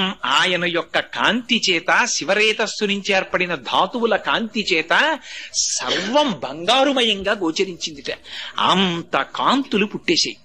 ఇదిగో ఈ సుబ్రహ్మణ్యేశ్వర స్వామి వారు జన్మించినటువంటి ఈ కథని ఎవరు వింటున్నారో వాళ్ళకి సామాన్యమైనటువంటి ఫలస్థుతి కాదు. ఇది విన్న వాళ్ళకి ఆయుష్మాన్ పుత్రపౌత్రశ్చ స్కంద సాలోక్యతాం వ్రజేత్ అన్నారు. భక్తిశ్చయ కార్తికేయో కాకుచ్చ భువిమానవ. ఈ భూలోకంలో ఎవరైనా కూర్చుని సుబ్రహ్మణ్యేశ్వర స్వామి వారు జన్మించినటువంటి కథని శ్రద్ధాభక్తులతో విన్నంత మాత్రం చేత వాళ్ళకి అకాల మరణము ఉంటే జాతకంలో అది ఆ దోషము పోయి వాళ్ళకి దీర్ఘాయుర్దాయం కలుగుతుంది. గర్భిణీ స్త్రీలు వింటే దీర్ఘాయుష్మంతుడు, వీర్యవంతుడు, తేజోవంతుడైన కుమారుడు జన్మిస్తాడు. సరికదా వంశం నిలబడుతుంది. నిలబడి ఇంతకు ముందు పుత్ర సంతానము ఉండకూడదని జాతకంలో ఉంటే సుబ్రహ్మణ్యేశ్వర స్వామి వారి యొక్క జననమును వింటే వాళ్ళకి కొడుకులు పుడతారు. అందుకని చిట్ట చివర స్కందలోకాన్ని పొందుతారు. నేను స్కందసాలోక్యతాం వ్రజేత్ అని ఫలస్థుతి చెప్పాడు. అయితే అలా చెప్పేస్తే పూర్తయిపోయింది కదండి. కానీ చిత్రం ఏమిటంటే దీని మీద సుబ్రహ్మణ్యేశ్వర స్వామి వారి జననంలో ఉన్నటువంటి గొప్పతనం ఎక్కడొచ్చిందంటే శంకర భగవత్పాదాచార్యులు బ్రహ్మసూత్రాలకి భాష్యం రాశారు. భాష్యం రాస్తూ 32వ సూత్రానికి భాష్యం రాస్తూ ఒక మాట అన్నారు. సనత్కుమారుడు పరమశివునికి వరమిచ్చి కుమారుడిగా జన్మించినట్లు అని ఉటంకించారు చోట. ఇది చదివారు చంద్రశేఖర పరమాచార్యుల వారు. చదివి సనత్కుమారుడు పరమశివుడికి వరం ఇవ్వడం ఏమిటి, అసలు పరమశివుడు ఇంకోళ్ళకి వరం ఇస్తాడు కానీ ఆయనకి ఈయన వరం ఇవ్వడం ఏమిటి అని ఆశ్చర్యం వేసి చంద్రశేఖర పరమాచార్యుల వారంతటి వారికి ఇది అర్థం గాక 20 సంవత్సరముల పాటు కనపడ్డ ప్రతి పండితుణ్ణి అడిగారు, మీకు ఈ విషయం ఏమైనా తెలుసా అని. అందరూ పండితులు అయ్యో మాకేమిటో తెలియదండి, ఆ విషయం మేము ఎక్కడా వినలేదనేవారు. ఆఖరణ ఒకసారి 18 పురాణాలని తమిళ భాషలోకి అనువదించిన ఒక మహాపండితుడు ఎలా అయినా చంద్రశేఖరులకి విషయం చెప్పాలని పరిశ్రమించి భిక్షావందనం చేసి ఒక రోజున చంద్రశేఖరులకు వచ్చి చూపించాడు ఎక్కడదో ఈ రహస్యం. త్రిపురా రహస్యము అనేటటువంటి దాంట్లో మాహాత్యకాండలో ఉంది ఈ రహస్యం, సుబ్రహ్మణ్యేశ్వర స్వామి వారి జననం గురించి. అందులో అసలు రహస్యాన్ని బయటపెట్టారు. ఏమిటా రహస్యం అంటే, సనత్కుమారుడు అని మీరు వినే ఉంటారు. ఆయన బ్రహ్మమానస పుత్రుడు, పుట్టుకతోనే గొప్ప విరాగి, అపారమైనటువంటి జ్ఞాన సంపన్నుడు. అటువంటి సనత్కుమారుడికి బ్రహ్మము తప్ప వేరొకటి కనపడదు. ఆయనకి సర్వకాలముల యందు అంతటా బ్రహ్మాన్ని చూస్తారు. అటువంటి సనత్కుమారుడు ఒక రాత్రి నిద్రపోతుండగా కలొచ్చింది. దేవతలందరినీ రాక్షసులు పీడిస్తున్నట్టు ఆయనకి ఆగ్రహం వచ్చి సనత్కుమారుడే దేవతలకి నాయకత్వం వహించి బయలుదేరి రాక్షసులందరినీ సంహరించినట్టు కలొచ్చింది. ఆయన ఆశ్చర్యపోయారు, ఇదేమిట్రా, నేను బ్రహ్మాన్ని చూసేటటువంటి వాడిని, నాకు రాక్షసులని దేవతలని ఉండవు కదా, నాకు ఎందుకు ఇలాంటి కళ వచ్చిందని మర్నాడు ఎవరిని అడగాలి, వాళ్ళ నాన్నగారిని అడగాలి. అందులో బ్రహ్మగారి దగ్గరికి వెళ్ళారు. నాన్నగారు, నాకు రాత్రి విచిత్రమైన కళ వచ్చిందండి, పడుకుంటే ఏమిటో నేను దేవతలకి నాయకత్వం వహించేంటా, రాక్షసుల్ని చంపేసేంటా, ఇలా కళ వచ్చింది, ఎందుకు వచ్చిందంటారని అడిగారు. అంటే మనిషి యొక్క జీవితం ఎంత దూరం వెడుతుందో సుబ్రహ్మణ్యేశ్వర స్వామి వారి అవతార గాథ చెప్తుంది. అంటే బ్రహ్మగారు దివ్య దృష్టితో చూసో మాట చెప్పారు, నాయన నువ్వు కిందటి జన్మలో గొప్ప వేద పండితుడివి, నీకు వేదం అంటే మహామక్కువ, రాత్రి పగలు నీకెప్పుడు ఆ వేదమంత్రాలే చెప్తుండేవాడివి, వింటుండేవాడివి.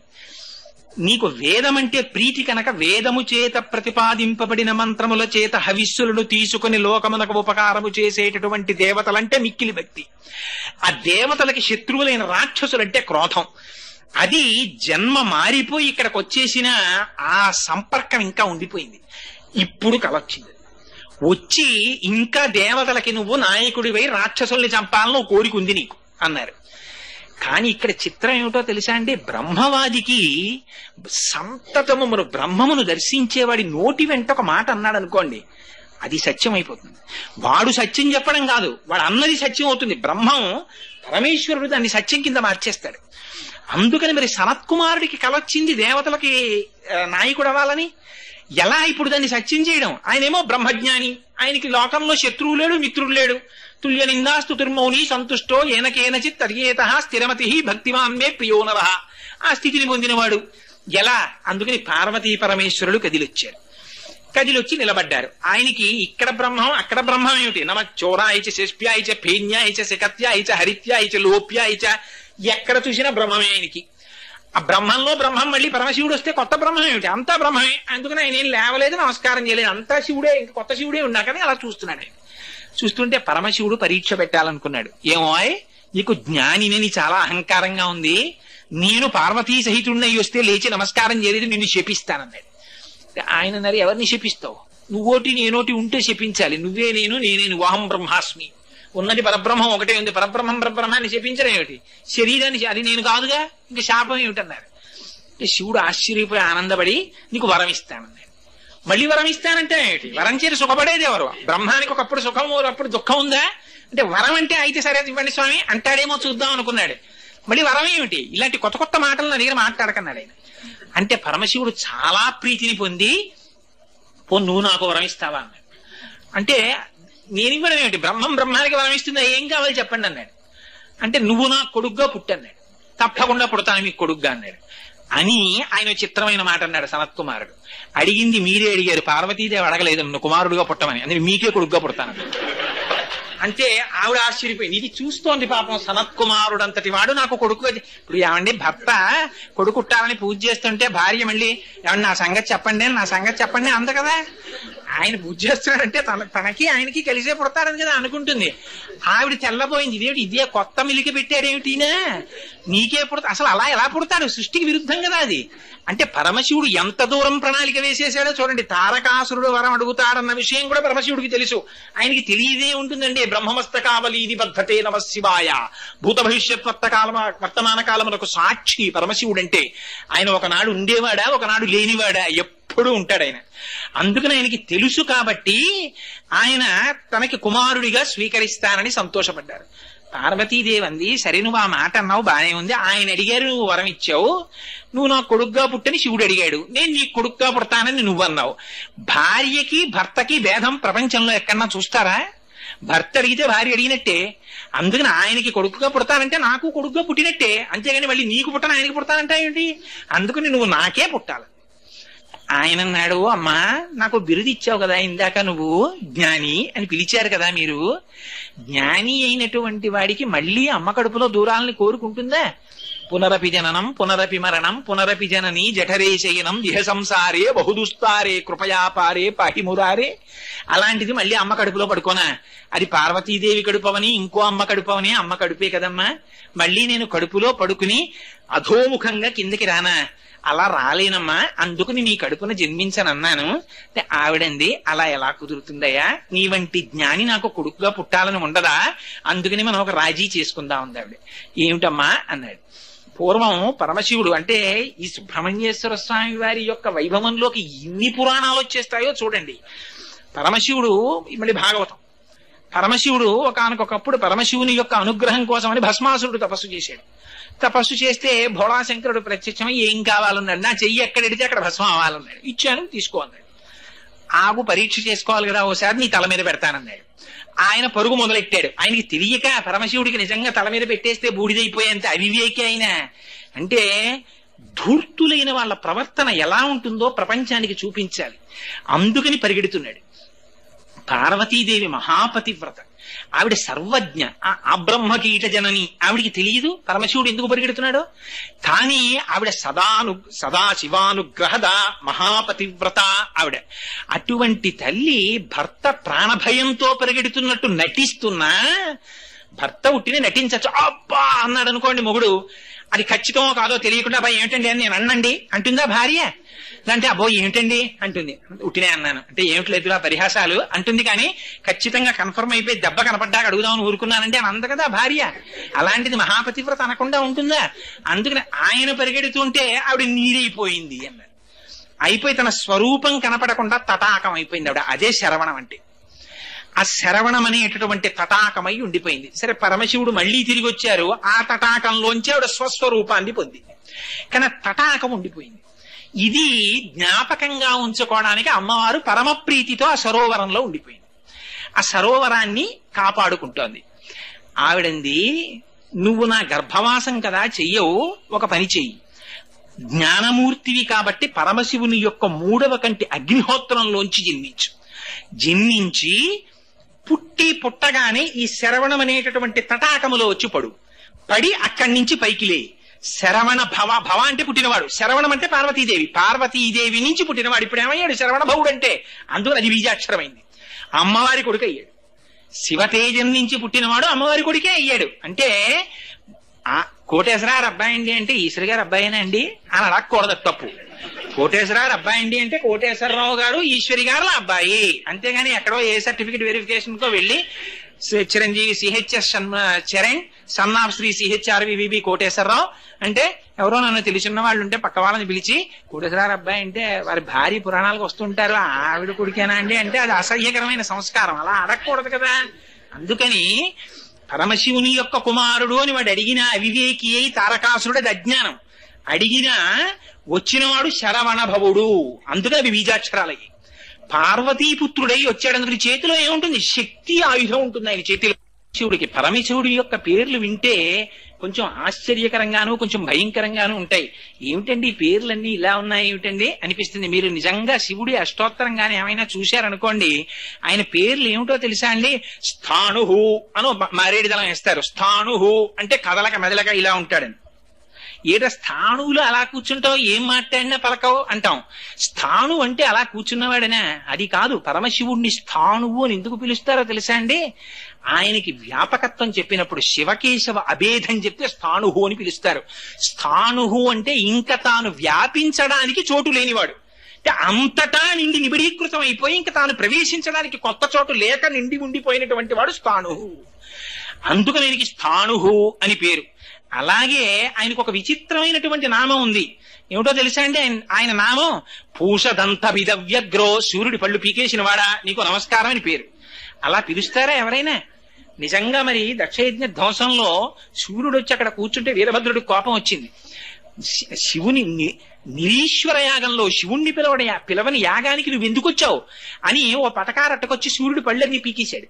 పీకేస్తే అప్పటి నుంచి సూర్యభగవానుడికి పాయసమే ప్రసాదం. అందుకే కరకరలాడేవన్నీ ఆయనకి పెడితే ఇబ్బంది పడతారని ప్రసాదం పాయసం పెడతారు. అందుకని పూషదంత భిదవ్యగ్రో దక్షాత్తర హరోహర భగనేత్ర భిదవ్యక్త.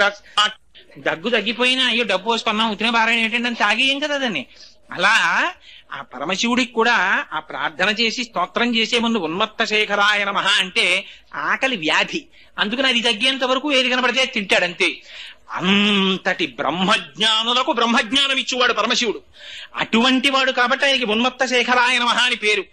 అటువంటి బ్రహ్మజ్ఞాని యొక్క కుమారుడిగా సనత్కుమారుడు జన్మించాడు కనుక శరవణ భవ అంటే ఆ శరవణం అనేటటువంటి తటాకములో పడి వ్యోమవత్వ్యాప్త దేహాయ ఆకాశతత్వమైనటువంటి పరమశివుడి నుంచి ఆయన మూడవ నేత్రపు అగ్నిలోంచి శరవణమనేటటువంటి నీటిలోంచి కొండ అనబడేటటువంటి పృథివిలోంచి అగ్నిహోత్రములకు సాయమైన వాయువులోంచి ఐదింటిలోంచి పుట్టి ఐదింటిని వశం చేసుకున్నవాడు కాబట్టి పంచభూతాతీత స్వరూపుడు. అందుకని సుబ్రహ్మణ్యేశ్వర స్వామి వారికి నమస్కారం చేస్తే పంచభూతముల యొక్క సహకారము లభిస్తుంది. అందుకని సుబ్రహ్మణ్యుడు పుడుతూనే అలా పుట్టినటువంటి మహానుభావుడు. ఆయన 2 అవతారములు స్వీకరించారు.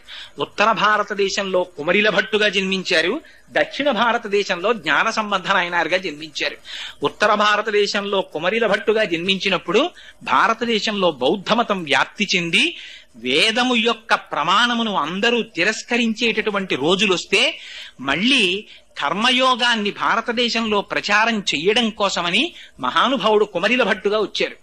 వచ్చి ఆయన అగ్ని సంపర్కం కలిగినటువంటి వారు. అందుకే మనకి ఇప్పటికీ కూడా పంచాయతన పూజ అని శంకర భగవత్పాదాచార్యులు వారు ప్రవేశపెట్టింది. ఆ పంచాయతన పూజలో శివుడు, పార్వతి, గణపతి, విష్ణువు, ఆ తర్వాత సూర్యుడు, ఈ 5తో పూజ కాదు పూర్తిగా. పంచాయతన పూజ అంటే న్యాయంగా ఈ 5 మూర్తులకు 6 అగ్నికార్యం చేసి చేస్తారు. అగ్నికార్యం చేస్తే సుబ్రహ్మణ్యేశ్వర ఆరాధన జరిగినట్టు. తమిళనాట ఇప్పటికీ ఆ ఆరాధన ఉంది. ఇక్కడ ఉన్న వాళ్ళు చాలా మందికి తెలుసు. అరుణ జడాయి గారని మాకు డెప్యూటీ మేనేజర్ క్వాలిటీ కంట్రోల్ చేశారు మహానుభావుడు. ఆయన వాళ్ళ ఇంట్లో ఖాళీ దొరికితే చాలా అగ్నికార్యం చేసేవారు. అది పంచాయతనం పూజ అంటే. అసలు ఆ పంచాయతనం చేస్తే ఈ 6 తత్వాల్ని కలిపి పూజ చేసినట్టు. అది సుబ్రహ్మణ్యేశ్వర స్వామి వారి అవతారంలోనే ఉంది. అది విచిత్రం. అలా జన్మించినటువంటి మహానుభావుడు అక్కడ కుమరిల భట్టుగా వచ్చారు. బౌద్ధులు వేదాన్ని తిరస్కరిస్తుంటే అసలు ముందు బౌద్ధ మతాన్ని ఓడించాలంటే బౌద్ధ మతం ఏమిటో తెలుసుకోవాలి. అందుకని ఆయన ఏం చేశారంటే బౌద్ధ మతంలో ఓ గురువు గారి దగ్గర శిష్యుడిగా చేరారు. కానీ ఆయనకి కర్మవాదం అంటే మహాప్రీతి, దాన్ని ప్రచారం చేయడానికి వచ్చింది అవతారం సుబ్రహ్మణ్యేశ్వర స్వామి వారిది. అందుకని బౌద్ధులు చూడకుండా రహస్యంగా సంధ్యావందనం అవి చేస్తుండేవారు.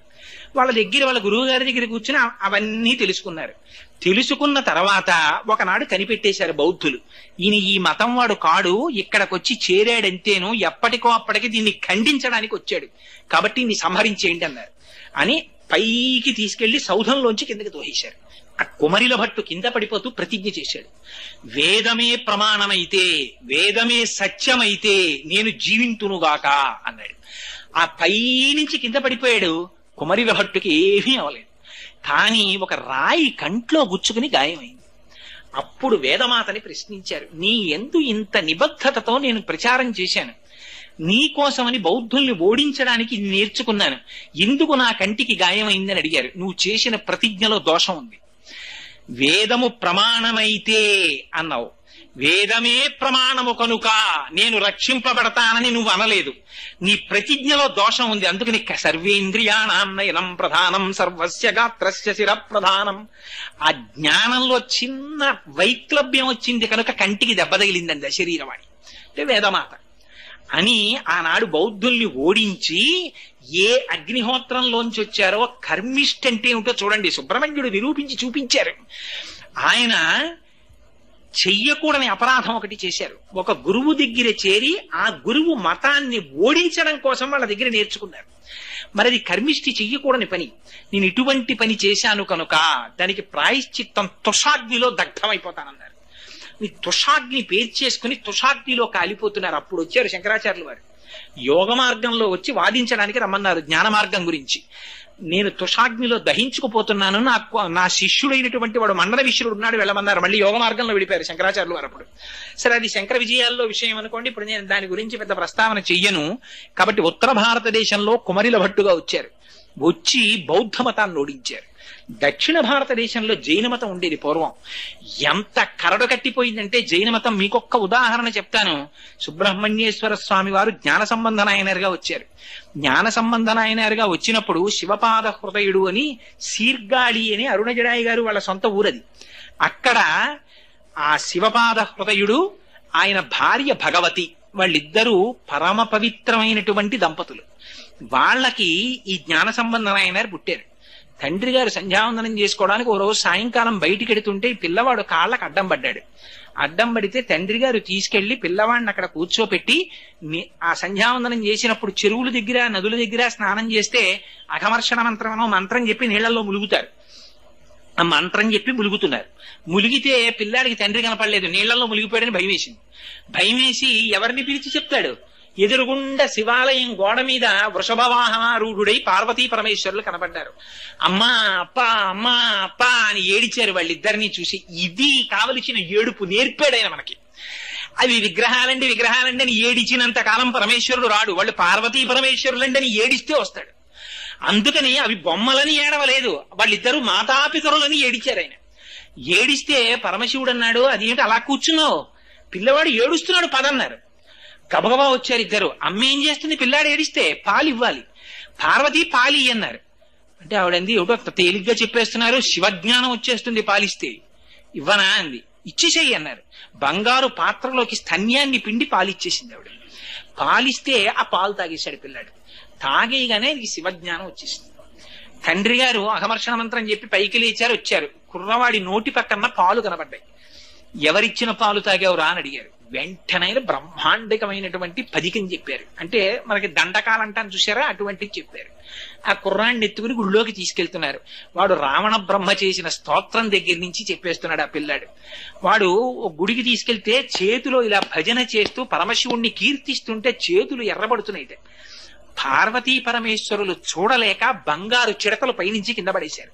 ఇప్పటికీ జ్ఞాన సంబంధాలు తిరిగినటువంటి దేవాలయాలు తమిళనాడులో ఉన్నాయండి. అంతటి మహాపురుషుడు ఆయన. మధురలో పార్వతీ పరమేశ్వరుల యొక్క ఆలయం మధురైలో, ఆ ఆలయాన్ని మూతపెట్టేశారు. జైనులు రాజుగారిని జైనుల్లోకి మార్చేశారు. మార్చేస్తే ఆనాడు మళ్లీ వేదమతాన్ని ఉద్ధరించడం కోసమని మహానుభావుడు సుబ్రహ్మణ్యేశ్వర స్వామి వారు జ్ఞాన సంబంధనైనారుగా ఆ ఊరెళ్ళారు. వెడితే జైనులకి తెలిసింది జ్ఞాన సంబంధులు వచ్చారు, ఎలాగైనా వారిని సంహరించాలనుకున్నారు. అనుకుని వారు విడిది చేసినటువంటి ఇంటికి అగ్నిహోత్రం పెట్టేశారు. ఇల్లు కాలిపోతోంది. ఆయనను అనుసరించి కొన్ని వేల మంది శిష్యులు వచ్చారు. జ్ఞాన సంబంధర్ పరమశివుణ్ణి స్తోత్రం చేశారు. స్తోత్రం చేసి రాజుకి బుద్ధి రావాలని నా ఇంటికి అంటింపబడినటువంటి ఈ అగ్నిహోత్రము రాజు శరీరమును చేరుగాక అన్నారు. వారి నోటి వెంట వచ్చినదే సత్యం అయిపోతుంది. రాజుగారి ఒళ్ళు కాలిపోవడం మొదలెట్టింది. వైద్యులు దగ్గరికి వెళ్ళారు.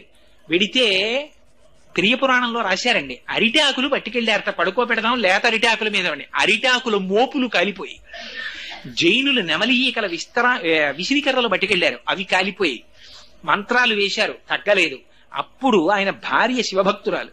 ఆవిడంది, ఊరి బయట జ్ఞాన సంబంధం ఉన్నటువంటి విడిదిని మీరు కాల్చారు, అదే కట్టి కుడుపుతోంది, నా మాట విని జ్ఞాన సంబంధాన్ని పిలిపించండి అంది. పిలిపించారు. ఎవరు నాకొచ్చినటువంటి జ్వరాన్ని తగ్గిస్తే వారి మతమే సత్యమని నేను నమ్ముతానన్నారు.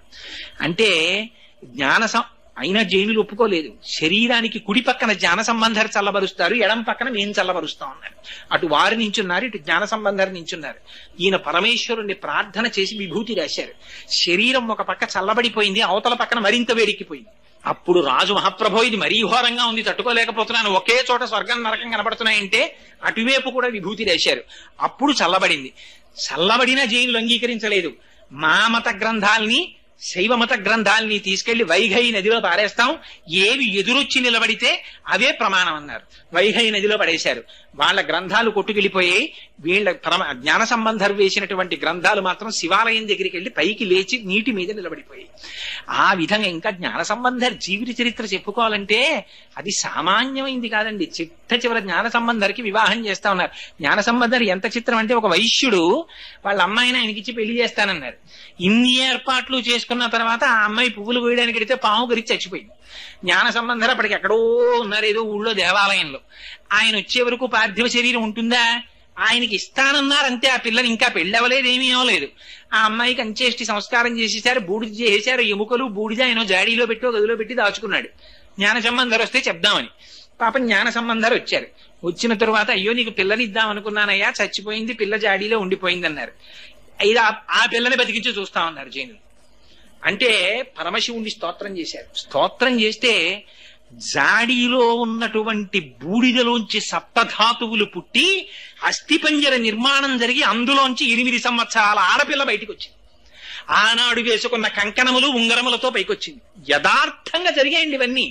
ఇవన్నీ పుక్కిట పురాణాలు నేను సొంతంగా చెప్తున్నాను అనుకుంటున్నారేమో. ఎప్పటివో కావు, కేవలం కొన్ని వందల సంవత్సరాల క్రితం జరిగిన యథార్థాలు ఇవన్నీ. జరిగితే అప్పుడు ఆ పిల్లని వివాహం చేసుకోమన్నారు. ఆ అమ్మాయికి పునర్జన్మనిచ్చాను కాబట్టి నేను తండ్రిని, నేను వివాహం చేసుకోనన్నారు. అది ఆయన ధర్మం అంటే. చేసుకోనని వెళ్ళిపోతే చిట్ట చివరికి ఒకరు అమ్మాయిని తీసుకొచ్చారు, ఆయనకి వివాహం చేశారు. చెయ్యగానే ఆయన స్తోత్రం చేశారు. ఆయన సుబ్రహ్మణ్యావతారం. అది ఎప్పుడూ బ్రహ్మణ్యమే. అది ఊర్ధ్వరేతస్కుడై బ్రహ్మజ్ఞాని అయి బ్రహ్మమై ఉంటారు ఆయన. ఆయనకి సంసారంతో సంబంధం ఏమిటి? అందుకని ఆ భార్యని, బంధువులి అందరినీ తీసుకుని శివాలయానికి వెళ్ళారు. సర్వేశ్వర, నీ పాదముల యొక్క అమృతమునందు మునకలు వేసిన నాకు సంసార లంపటమా? నాకు వద్దు తండ్రి, నీలో కలిపేసుకోమని అడిగారు. బ్రహ్మాండమైన జ్యోతి స్తంభం ఏర్పడి ఆ రోజున జ్ఞాన సంబంధర్ పాడినటువంటి పత్రికానికి బంధువులందరితో సహా మోక్షానికి తీసుకెళ్లిపోయారు పరమశివుడు. అంత గొప్ప స్థితిని పొందారు. అందుకని దక్షిణ భారతదేశంలో జ్ఞాన సంబంధర్గా వచ్చారు. ఉత్తర భారతదేశంలో ఆయనే అదేంటి అక్కడ అత్తుషాగ్నిలో ప్రవేశించినటువంటి మహానుభావుడిగా అక్కడ వచ్చారు. అందుచేత 2 రకాలుగా, అవతల బౌద్ధ మతాన్ని, యువతల జైన మతాన్ని, 2 మతాల్ని ఓడించి మళ్లీ వేదము యొక్క ప్రమాణమును నిలబెట్టినటువంటి అవతారం సుబ్రహ్మణ్య అవతారం. అటువంటి అవతారం మళ్లీ ఈ మధ్య కాలంలో వచ్చింది. ఎప్పుడు వచ్చిందో తెలుసా అండి? భగవాన్ రమణులుగా వచ్చింది. ఆయన అరుణాచల పర్వత శిఖరాలకి ప్రదక్షిణం చేస్తుంటే సప్తమాతృకలు కృత్తికల రూపంలో వచ్చి ఆయన్ని లోపలికి తీసుకెళ్లి భోజనం పెట్టి పంపించాయి రమణ మహర్షిని. అందుకే షణ్ముఖుడికి 6 ముఖాలు. 6 ముఖాలు ఎందుకో తెలుసా అండి? ఫిజికల్ గా నిజంగా 6 ముఖాలా అండి అని కాదు. 6 ముఖాలు దేనికి సంకేతం అంటే షడూర్ములకు సంకేతం.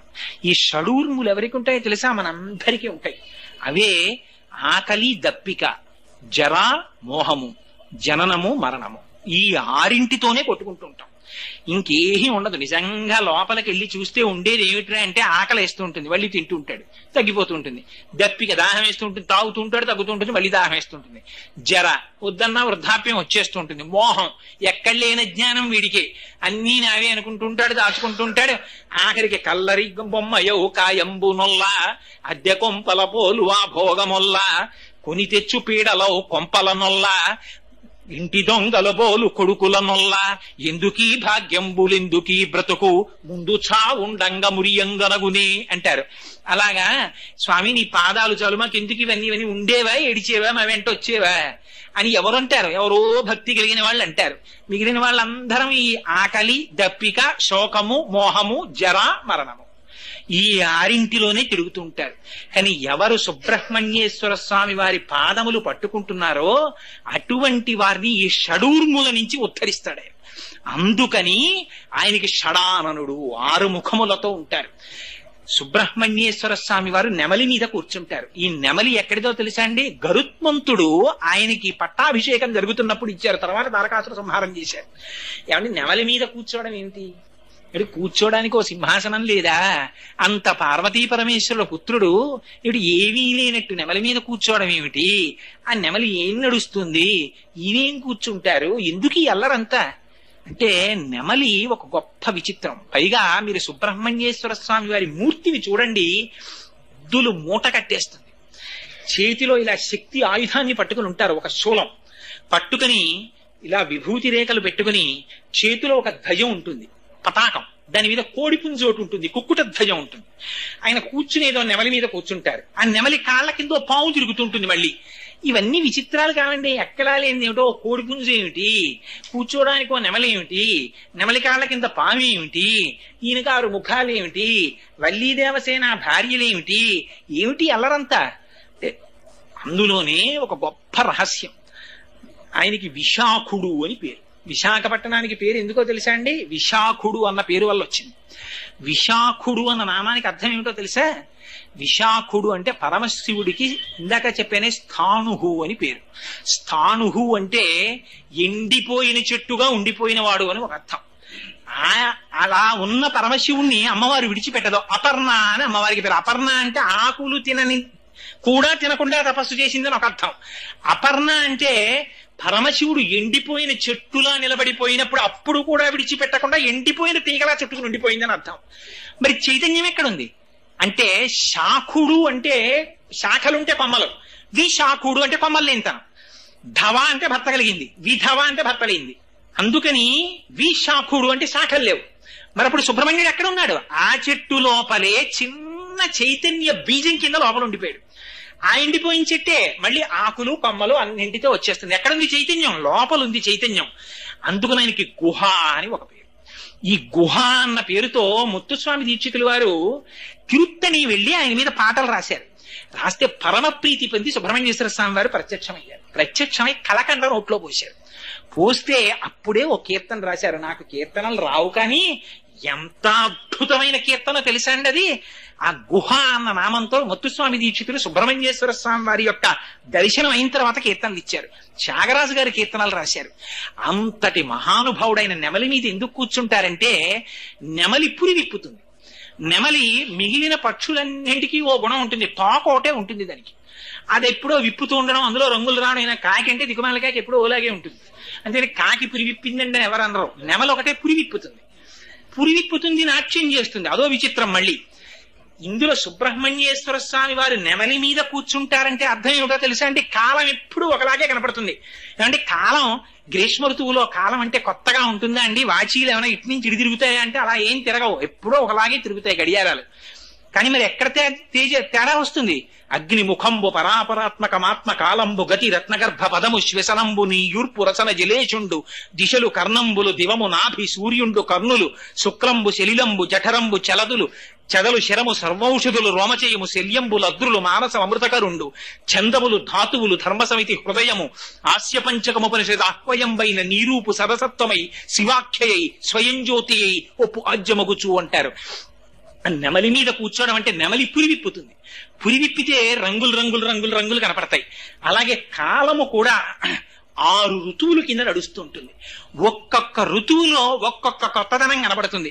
ఒక ఋతువులో చెట్లు ఆకులన్నీ రాల్చేస్తాయి, ఒక ఋతువులో చెట్లన్నీ చిగర్చేస్తాయి, ఒక ఋతువులో మంచు పడుతూ ఉంటుంది, ఒక ఋతువులో అపారమైన చెమట పట్టేస్తుంటుంది, ఒక ఋతువులో వర్షం పడుతూ ఉంటుంది, ఒక ఋతువులో ఎండిపోతుంది. ఇన్ని రంగులు, ఇన్ని మార్పులు ఎక్కడి నుంచి వచ్చాయి? ఒక కాలంలోంచే ఉంటాయి. ఒక నెమలిలోనే అప్పుడు విప్పేటప్పటికి ఇన్ని రంగులు కనబడతాయి. అంటే కాలమనేటటువంటి నెమలి ఆయన స్వాధీనంలో ఉంటుంది. మనమందరం కాలగతులం అయిపోతాం. అంటే కాలములో పుట్టి కాలములో పడిపోతాం. ఎప్పుడు పుట్టాడండి కోటేశ్వరరావు? 14/7/1959. ఒకనాడు ఈ శరీరం పడిపోతుంది. పడిపోయిన తర్వాత వీడిలో ఫోటో ఎక్కుతుంది గోడ మీదకి. అప్పుడు మా అబ్బాయి దాని పక్కన ఇంకొకటి రాసి డేట్ వేస్తాడు. అలా. కానీ ఇవన్నీ ఎప్పుడు వచ్చాయి? కాలంలో వచ్చాయి, కాలంలో వెళ్ళిపోతున్నాయి. అది కాలములో వచ్చి కాలంలో వెళ్ళిపోయేది కాదు, అది ఎప్పుడు ఉండే తత్వం. అందుకని పార్వతీ పరమేశ్వరుల పుత్రుడు. పార్వతీ పరమేశ్వరులు ఒకనాడు ఉండి ఒకనాడు వెళ్ళిపోయిన వారు కాదు. మరి సుబ్రహ్మణ్యుడు ఎప్పుడో వచ్చాడు కదండి. అంటే రహస్యం ఎక్కడుంది? మెరుపు ఎక్కడుంది? మబ్బులోనే ఉంది. మబ్బులో లేని మెరుపు ఎక్కడి నుంచి వచ్చింది? కానీ రెండు మబ్బులు దగ్గరికి రావాలి. సౌదామిని అంటారు. నీలి ఆకాశం మీద రెండు నల్లటి మబ్బులు వచ్చి తగిలికున్నాయి అనుకోండి, ఒకదాన్నొకటి, మధ్యలో పెద్ద మెరుపు వస్తుంది. ఈ మెరుపు శక్తి. దీని జ్ఞాన ప్రకాశంలో మీకు అన్ని వస్తువులు కనపడతాయి. అలా పార్వతీ పరమేశ్వరుల యొక్క సమాగమంలో జ్ఞానశక్తి ఆవిర్భవించింది. అది సుబ్రహ్మణ్యుడు. ఆయన చేతిలో శక్తి ఉంది. ఏమిటా శక్తి? శూలాయుధం. అదే ఇచ్ఛాశక్తి, జ్ఞానశక్తి, క్రియాశక్తి. ఆయన పాదములు పట్టుకున్న వాడికి అన్ని శక్తులు వచ్చేస్తాయి. అందుకని సుబ్రహ్మణ్య ఆరాధన గొప్ప ఆరాధన. అందుకని ఆయన చేతిలో శూలం పట్టుకుంటారు. మరి నెమలి కాళ్ళ కింద పామేమిటి? పాము అంటే రెండు అర్థాలుంటాయి. ఒక పాము ఊర్ధ్వముఖంగా ఉంటుంది, ఇది పైకి ఎక్కుతూ ఉంటుంది. ఇలా ఉంటాయి పాములు. కొన్ని పాములు కిందకుంటాయి. కిందకున్న పాము అధోముఖంగా వీర్యం పోవడం. వృషాకృత్వా గోత్రస్కలనమధ వైలక్షితమితం లలాటే భర్తారం చరణకమలే తడయతితే చిరాదంతశల్యదహన కృతమున్మూలితవత తులా కోటిక్వాణై కిలికిలితమిషానరిపుణ అంటారు సౌందర్యలహరిలో శంకరాచార్యులు వారు. యోగ రహస్యం చెప్తూ కేవలము సంసారమునందు వీర్యభ్రష్టుడైనటువంటి వాడు రేతపతనాన్ని పొందుతుంటాడు, తేజస్సు పోగొట్టుకుంటాడు. ఊర్ధ్వరేతస్కుడైనటువంటి వాడు బ్రహ్మాన్ని పొందుతుంటాడు. అందుకని నెమలి కాళ్ళ కింద పడిపోయినటువంటి పాము బ్రహ్మజ్ఞానములకు కింద పడిపోయినటువంటి సంసారం. వాడు సంసారమునందు మగ్నుడు కాడు. మరి వల్లి దేవసేన వీళ్ళిద్దరు ఎవరు? భార్యల కింద చెప్తారు. కానీ వల్లి అంటే కుండలిని శక్తి. 3.5 చుట్ల చుట్టుకుని మనందరికీ మూలాధారం దగ్గర కుండలిని శక్తి పడుకుంటుంది.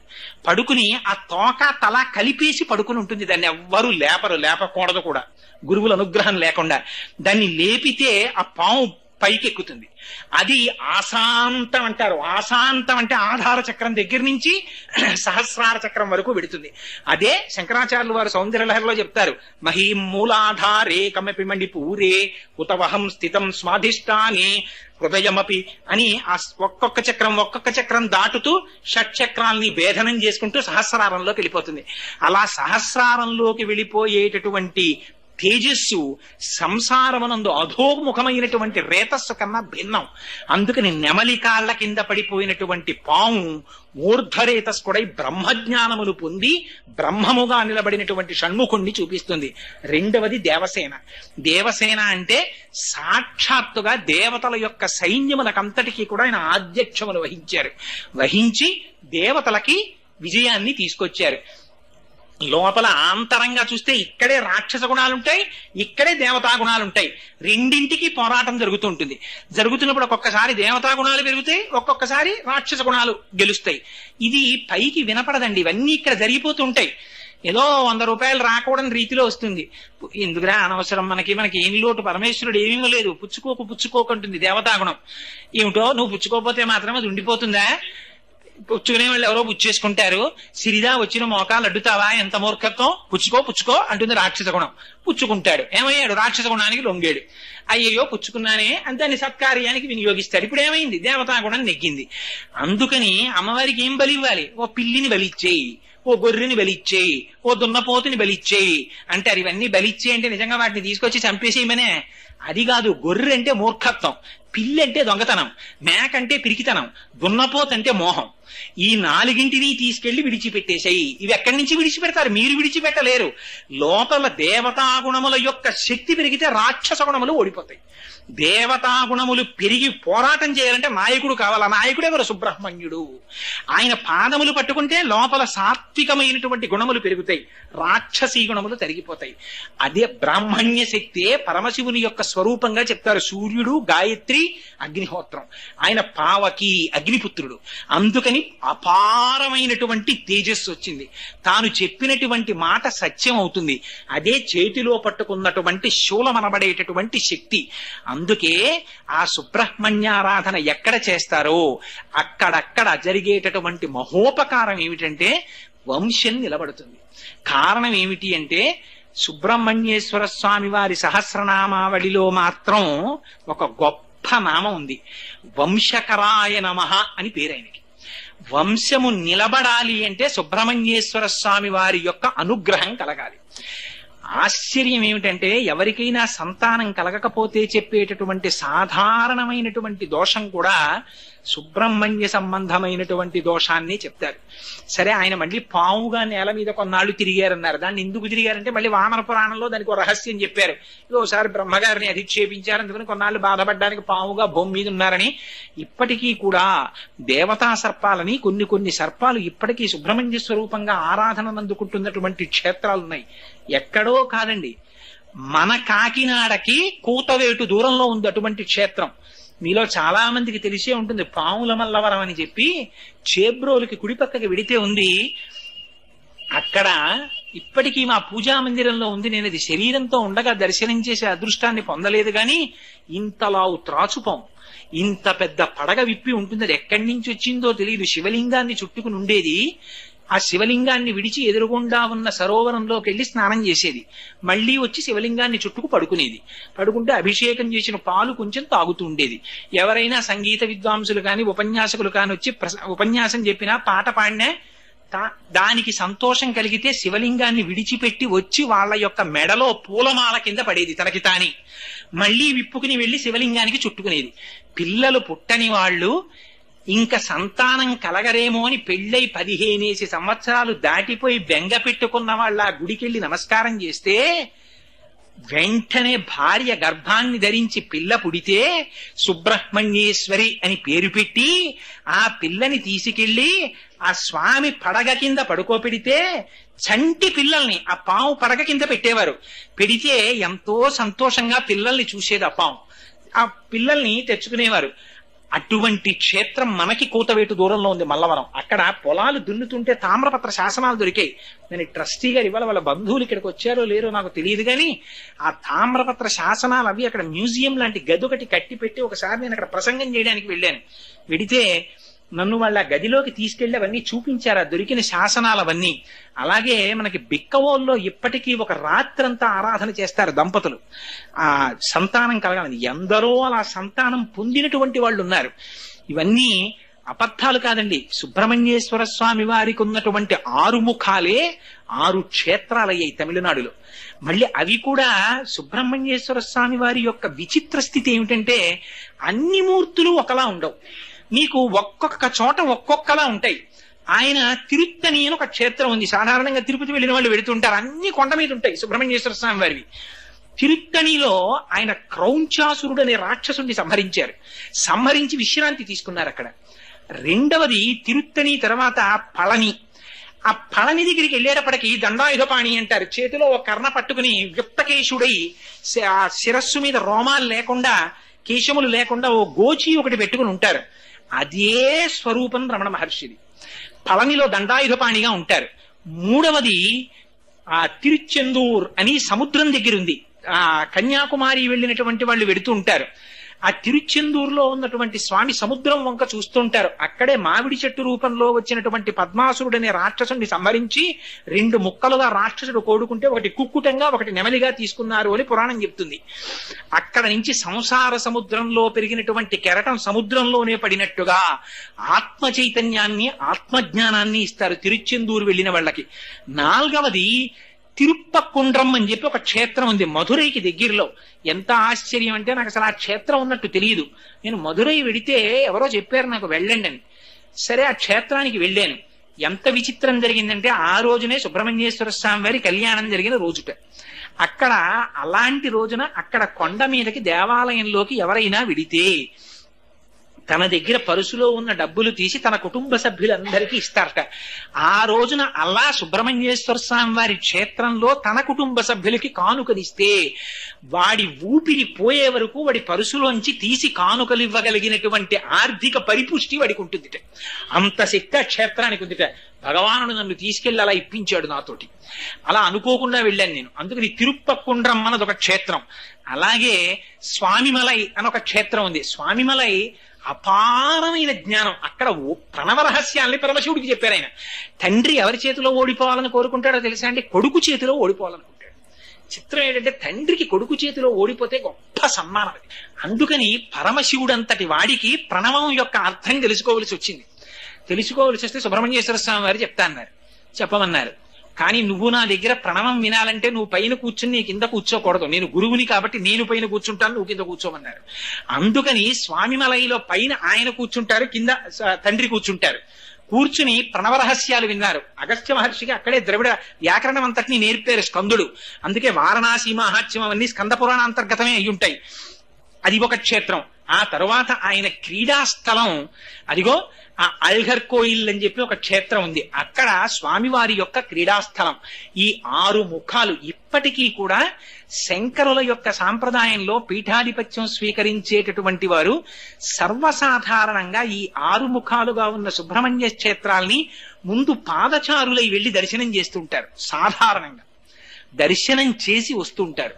ఆ సుబ్రహ్మణ్యుని యొక్క అనుగ్రహం కలిగితే తప్ప యువతల శ్రీ విద్యా సాంప్రదాయంలో కానీ జ్ఞానంలో కానీ వాడొక స్థాయిని పొందలేడు. తమిళనాట అందుకే విశేషమైన సుబ్రహ్మణ్యారాధన చేస్తారు. సుబ్రహ్మణ్యారాధన చేస్తే వచ్చే గొప్ప అదృష్టం ఏమిటో తెలుసా అండి? పార్వతీదేవి సతీదేవిగా ఉన్నప్పుడు శరీరాన్ని దహించేస్తే యోగాగ్నిలో విడిచిపెట్టిన తర్వాత దిగంబరుడై తిరుగుతున్నాడు పరమశివుడు. ఆయన శరీరంలోంచి ఒక స్వేద బిందువు కింద పడింది. ఇది మళ్ళీ శివమహాపురాణాంతర్గతంలోంచి చెప్తున్నాను. కింద పడితే కు అంటే భూమి, జ అంటే పుట్టినవాడు. భూమికి పిల్లవాడు పుట్టాడు ఆ చెమట బిందువులోంచి. దేవతల సృష్టి అంటే బ్రహ్మగారే సృష్టి చెయ్యక్కర్లేదు. దేవతలు రకరకాలుగా సృష్టి చేస్తారు. బ్రహ్మగారికి ఆవలింత వచ్చింది ఒకసారి. ఆవలించి ఇలా అన్నారు, జాంబవంతుడు పుట్టాడు. అందుకని ఒకసారి వినాయకుడు వచ్చి అక్కడ బూడిదని బొమ్మ చేశాడు. గణపతి బొమ్మ చేస్తే బ్రహ్మగారు చూసి భండా అన్నారు వాడిని. వాడు భండాసురుడై పుట్టు కూర్చున్నాడు. గణపతి ఓసారి గడ్డం గోక్కున్నారు. అందులోంచి పెద్ద సృష్టి వచ్చింది. అందుకని దేవతలు అనేక రకాలుగా సృష్టి చేస్తారు. ఆ సృష్టి చేయడంలో ఉన్నటువంటి రహస్యం ఏమిటంటే ఇదిగో అటువంటి సృష్టికి సంబంధించినటువంటి రహస్యమే ఈ క్షేత్రాలకు సంబంధించినటువంటి 6 క్షేత్రాల్లో కూడా ఉంది. అందుకని ఆ సుబ్రహ్మణ్యేశ్వర స్వామి వారి యొక్క దివ్యమైన పావన చరిత్ర అదిగో ఆ భూమికి ఆ రోజున పరమశివుని యొక్క స్వేద బిందువు పుడితే ఓ పిల్లవాడు పుట్టాడు. కు అంటే భూమికి జ పుట్టినవాడు కాబట్టి వాడు కుజుడు అయ్యాడు. వాడు పరమశివుడి గురించి తపస్సు చేశాడు. చేస్తే శివుడు ప్రత్యక్షమై అనుగ్రహించి నువ్వు ఇంత ఘోరమైన తపస్సు చేశావు కాబట్టి నీకు నవగ్రహాల్లో గ్రహస్థానం ఇస్తున్నాను, స్థానాన్ని పొందన్నాడు. ఆ కుజుడి శక్తి ఏమిటో తెలుసా అండి? 3 రకాలుగా ఏడిపించేస్తాడు ఆయన. ఏమిటో తెలుసా అండి? ఒకటి రుణబాధ. కుజగ్రహం గాని సరిగ్గా చూడలేదా, ఎంత ఐశ్వర్యం ఉన్నవాడు కూడా అప్పుచ్చుకుని చీకటి పడ్డాక క్రీనీళ్ళలో తలపాగా కట్టుకు తిరుగుతాడు. గుర్తు పట్టేస్తారేమో అని అంత ఏడిపించేస్తుంది కుజగ్రహం. రెండోది ఏమిటో తెలుసా అండి? శత్రుబాధ. ఎక్కడికి వెళ్ళినా శత్రువులే కనపడుతుంటారు. పిరికి వాడై భయపడిపోతూ జీవితాన్ని గడుపుతాడు. మూడవది ఏమిటో తెలుసా అండి? తన పక్కన నిలబడి తనని రక్షించవలసినటువంటి వాళ్ళ వల్ల రక్షణ పొందలేక శాంతిని కోల్పోతాడు. ఈ 3 కూడా కుజగ్రహం యొక్క అనుగ్రహం లోపిస్తే ఏర్పడతాయి. 3 తట్టుకోలేవు. ఈ 3ంటిని ఇవ్వగలిగినటువంటి కుజగ్రహానికి అధిష్టానం సుబ్రహ్మణ్యేశ్వర స్వామి. సుబ్రహ్మణ్యేశ్వర స్వామి వారి పాదాలు పట్టుకుని ప్రార్థన చేస్తే కుజగ్రహం బాధించదు, వదిలిపెట్టేస్తుంది. దానికి అదొక్కటే మార్గం, వేరే మార్గం లేదు కుజగ్రహాన్ని తప్పుకోవడానికి. అందుకే ఇవాళ దేశంలో గ్రహస్థితి సరిగ్గా లేకనే ప్రమాదాలు అనేకం జరుగుతున్నాయి కుజగ్రహ దోషం వల్ల ఏవన్నీ. అందుకనే ఇవాళ ఎందుకు వచ్చిందో లేకపోతే సుబ్రహ్మణ్యేశ్వర స్వామి వారి యొక్క అబ్బో వైభవాన్ని నేను చెప్పగలనా? కానీ చాలు 4 మాటలైనా ఆయన గురించి చెప్పుకుని వింటే స్కందసాలోక్యతాం వ్రజేత్ ఆయుష్మాన్ పుత్రపౌత్రశ్చ ఆయుర్దాయం ఉంటుంది. పుత్రపౌత్రాదులు వృద్ధి చెందుతారు. ఏదో ప్రమాదం, బ్రహ్మాండమైన ప్రమాదం జరిగి తల పగిలిపోవలసినటువంటి వాడికి కాలు ఫ్రాక్చర్ అయి బతికి బట్ట కట్టేసి తండ్రి కొడుకు దక్కుతాడు. చాలదో ఆయన అనుగ్రహం ఉందన్నమాట గుర్తు. సుబ్రహ్మణ్యేశ్వర స్వామి వారి యొక్క అనుగ్రహం ఉంది కాబట్టి జాతకంలో తేడా వస్తే శరీరానికి శీర్షాన్ని కొట్టవలసిన వాడు తలని కొట్టకుండా కాలుని కొట్టి వదిలిపెట్టేస్తాడు. సుబ్రహ్మణ్యానుగ్రహం ఉంది కాబట్టి, లేకపోతే ఏడిపించేస్తాడు. అందుకని అంతటి అమంగళాన్ని కూడా చిన్న అమంగళం కింద తీసేస్తాడు. నమశివాభ్యాం అశుభాపహాభ్యాం పరస్పరాశ్లిష్ట వపుత్తరాభ్యాం నగేంద్ర కన్యా వృషకేతనాభ్యాం నమో నమశంకర పార్వతీభ్యాం అని స్తోత్రం చేస్తున్నాం. అందుకని అటువంటి పరమపావనమైనటువంటి సుబ్రహ్మణ్యేశ్వర స్వామి వారి యొక్క చరిత్ర, ఆయన వైభవం, ఆయన ఉండేటటువంటి ఆ క్షేత్రాల పేర్లు ఒక్కసారి స్మరించినంత మాత్రం చేత చాలు.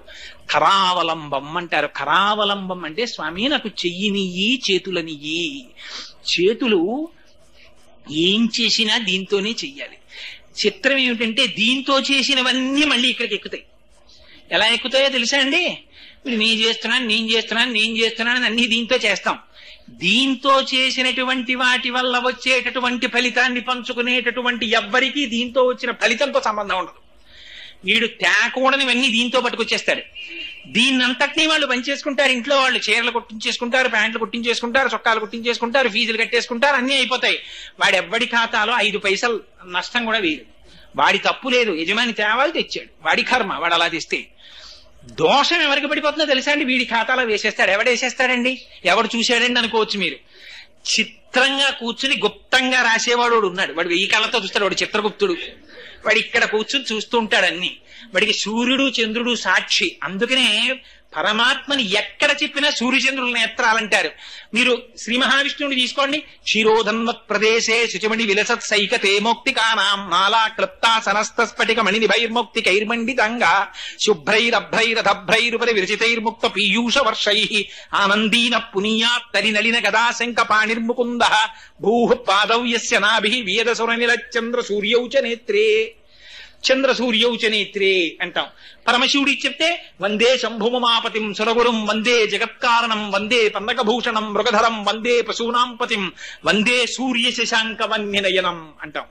అమ్మవారి గురించి చెప్తే సూర్యచంద్రులు ఇద్దరిని నేత్రములుగా కలిగిన తల్లి అంటాం. ఏడు అందరికీ సూర్యుడు చంద్రుడి కళ్ళు ఎలా ఉంటారండి అంటే సాక్షిగా దివారాత్రములలో జరుగుతున్న అన్ని వాళ్ళు చూస్తూ ఉంటారు. చిత్రంగా చూసి గుప్తంగా ఇక్కడ రాస్తారు. అకౌంట్ రాసి దీన్ని ప్రారంభం అక్కడికి తీసుకెళ్లి సంచితంలో వేస్తారు, డిపాజిట్ వేసి. ఈ శరీరం పడిపోయాక ఏ శరీరాన్ని పొందాలో డిసైడ్ చేసేది ఆఖరి ఊపిరి. వీడు దేనికి అలవాటు పడిపోతున్నాడో చూస్తారు. చూసి పరమాత్మ రాగద్వేషాలు ఆయనకి ఉండవు. ఓపిక ఉన్నప్పుడు ఎటువైపు మనసు వెళ్ళిపోతుందో చూస్తారు. ఓపిక ఉండగా ఇటువైపు లేదనుకోండి, ఎప్పుడు ద్రవ్యం వైపే తిరిగాడు అనుకోండి, ఆయన ఏం పట్టించుకోండి, తిరగరా నాయన నీ ఇష్టం అంటారు.